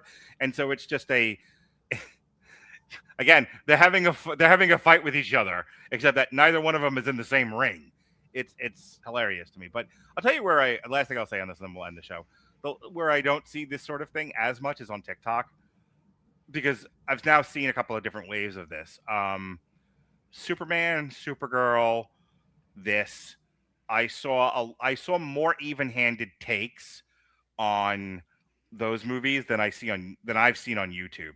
There's one woman I want to call out really, really quick. And I think this is like probably what broke me. I haven't actually watched the video, but Sydney Watson, when she was doing cultural commentary, I thought had some pretty interesting things to say, especially from a right-leaning place. And I thought the way she did it, she, kind of like me, even tone, just sort of speaking to people, seemed nice, somewhat affable. I was like, okay, I like your presentation. I like most of the things that you're saying. This is fine. Even her videos have gotten ridiculous. Like, she's done a couple now on the Odyssey, and it was clear the woman hadn't seen the movie. And granted, I've watched some of her other takes on movies, and it definitely looked like she used ChatGPT to do the research and didn't actually watch the fucking movies herself or do the research herself. But that's what I mean. Like, I think it's why I'm galled by it right now, because like when Andre does it and Gary does it, Like, well, you're just doing the same thing you always do. Fine, I really do need to get over it. I see Sydney watching doing it, and it's like, this just seems like pile on. Because now on my feed, because I click on this stuff, I see every other Tom, Dick, and Harry and their stupid videos, and they all have the same take. Let me tell you that TikTok is not actually better for this. Mm-hmm. TikTok's algorithmic suggestions are less responsive and overblown than YouTube's, is all you're getting. I guarantee you, if you actually looked for it, you'd find worse, significantly worse reactions on TikTok. If I started clicking on, like, again, I was glad that the one girl's TikTok did come up, where she was comparing the Odyssey to Wuthering Heights, because I actually thought it was interesting. Whether or not I agreed with her is immaterial. I actually just thought it was kind of a clever look at the comparison between the two, more on a cultural basis than on the movie basis. Now you're saying it's there. I just haven't found it, or it hasn't been shoved at me through the algorithm. But I don't see that on YouTube as much. I very much see everything is polarized on YouTube. I don't necessarily get everything is polarized on TikTok. So let me just say that. And that is almost entirely just down to the way they recommend stuff. It's their algorithms being different. I would be willing to believe it's because of the stuff that I like or don't like or watch all the way through or not all the way through. But all right, with that said, Alexis would like to go home now. So that is we are still shorter than the movie. That is the end of our review of the Odyssey. Alexis, go ahead and do your plugs.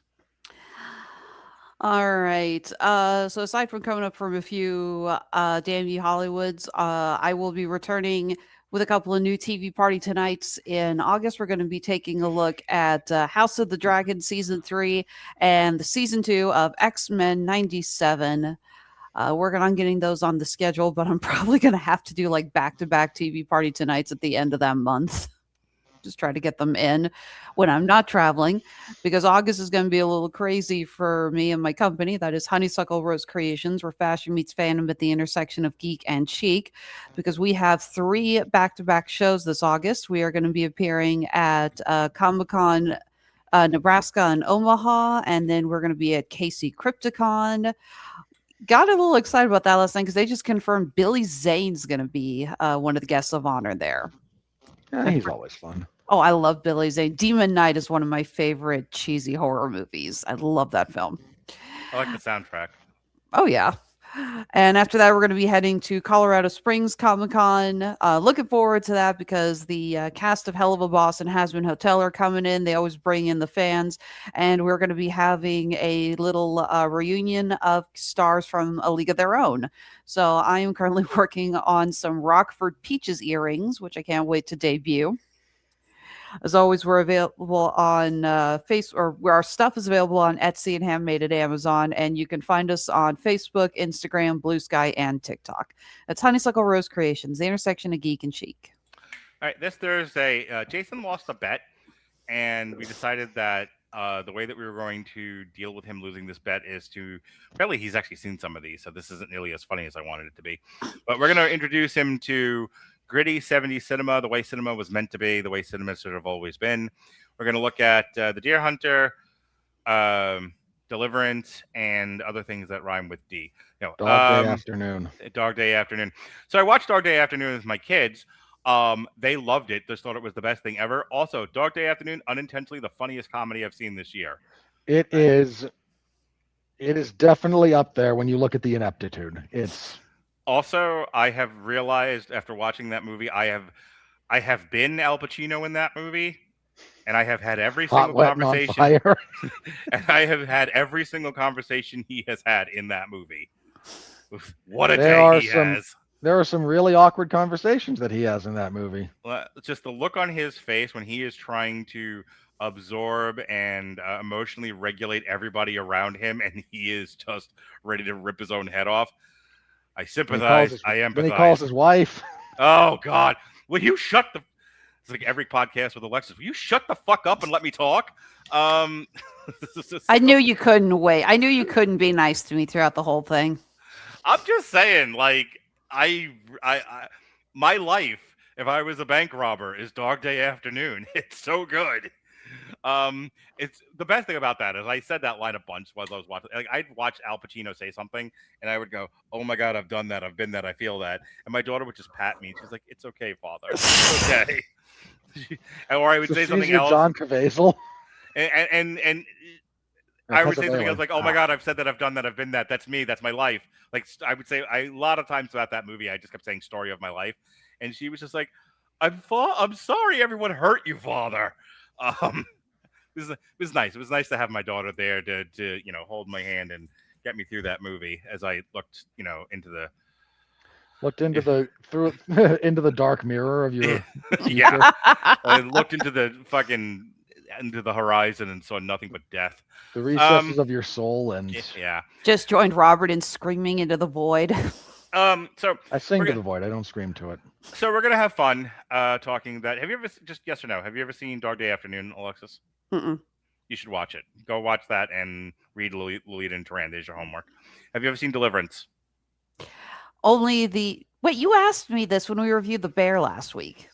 It's okay. Robert didn't hear those answers. I said the only scene from Deliverance I've seen was the guitar banjo duel scene. Okay, watch the whole thing. You really can't be a film student, film snob, and not have seen Deliverance. Have you seen The Deer Hunter all the way through? No. Yeah, you really should. I've got a guy I'm dating now who keeps finding all these movies I haven't seen. It's like, how are you a film critic and you haven't watched all of Give these him my movies? number. Him and I should talk. So anyway, that's this Thursday. Next week is Evil Dead Burn. And Mark. Mark's gonna. This might be the one that Mark goes. We're done. Yeah. Enjoy the gross. I actually added a podcast into next year, so we'll 2028. That I haven't booked that year yet, so maybe then. But 2027 is pretty booked out. And then Thursday ends the month of July for us, and we're ending it on a triple feature. Kat will be back, presumably. Sean will be here, and we're going to look at Molly Ringwald. My girlfriend will finally get to watch Pretty in Pink with me, which she's been bugging me about all month. And we're going to also watch The Pickup Artist and For Keeps. So that's me. What about you, Robert? I cover mixed martial arts and professional wrestling over at 411mania.com. Pro bono at the moment. Really? Do we need to talk after this about why you're not getting paid? Because whoever's in charge of paying me hasn't paid me yet. Keep going. Not a voluntary thing on my end. Yeah, and we all got it there, Slappy. So that's what I cover over there. This last Saturday was UFC Fight Night 281. They were in Oklahoma City. Dricus du Plessis beat up Kamaru Usman for 5 rounds and has now defeated 2 of the 3 African kings. Because he choked out Israel Adesanya. Now he beat up Kamaru Usman. The only one he hasn't beaten is Francis Ngannou, which would not go well for him. But the joke there is, for those of you who don't know, is Dricus du Plessis is South African. So he's actually, it's a whole thing. He got into it with Izzy over it. Doesn't matter.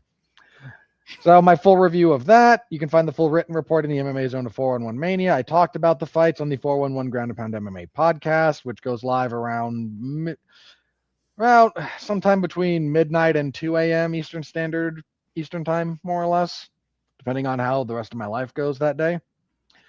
We also previewed the upcoming card. They will be in Abu Dhabi. The main cards, or the prelims, start at 9 a.m. Eastern Standard Time for this one. It's not a very good card. They're just collecting a giant site fee from the rich Arabs. And Fridays, I cover WWE SmackDown, which seems to be a little bit moving up after several weeks of just dreck. So nice to see them moving in the right direction, if nothing else. I heard SummerSlam's in trouble. They're not moving all that many. Their ticket sales have not been great. Yeah. Well, what do you expect when your main event is Roman Reigns and Seth Rollins again? We're just Shield lore and Bloodline lore collide again. No one cares. On the other side of the equation, you have CM Punk versus Cody Rhodes, which will be fine. They got a few weeks to build it. So they also got Brock and Obafemi in the Hell in the Cell. Shockingly, no one cares. It's maybe the best built match on that card, unironically. But we all know Brock's done. Yeah. Like, they had to back up a truck to get him to unretire for this match. He ain't going over. So yeah, I cover that every week, and I pinch you in on occasion in other zones. I've done some AEW stuff. I've done other WWE properties. You can find me over there. So check me out over there. And as Mark mentioned, I got shanghaied into the triple feature of 70s movies that was meant to punish Jason. I don't know how I got roped into that. That's all I'm saying. Because you were on the podcast at the time, and why are you balking at the opportunity to talk about 3 great movies, you psycho? It's not like I'm making you talk about Boys in the Hood, Juice, and fucking Menace to Society. That's because you don't want to get demonetized. My point is, don't be an asshole. Like here, come talk about great films. Mr. Everything Sucks and I Hate Everybody and Fuck Your Mother. And they're like, good. Well, come over here and talk about some good films. No, not that. Like, why?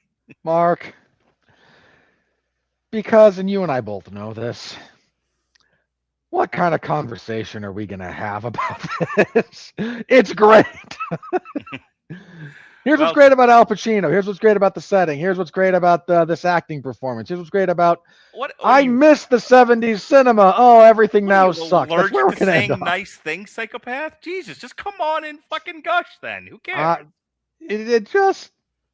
It just doesn't engender. Dealing with here. I will be there and I will do the thing because I'm a professional. Damn it! Fucking dance, monkey. I'm tired of you listening to you talk. Fine, I will be there. I will dance. I will say nice things about most of that, and we'll be out of there in 40 minutes. Sounds great. Best podcast we're ever gonna do. And that's assuming Jason doesn't show up. And everyone says I'm the mean one. All right, I think we're done now, right? Don't forget, Robert, if you're up for it, Jason and I are going to be doing Crystal Lake in October. I got to think about that one. I'm so glad I was able to bail out of that. When he asked me about it, he was like, "Hey, I'm thinking about we should do this." I was like, "I'm thinking you should do your own podcast." Part of my problem there is you want me to root against Linda Cardellini? Whatever those mean people do to her, she deserves her vengeance now, and I don't want to root for that character. But all right, for Robert Winfrey, for Alexis Hannah, I have TikToks to make. Be well, be safe, and behave.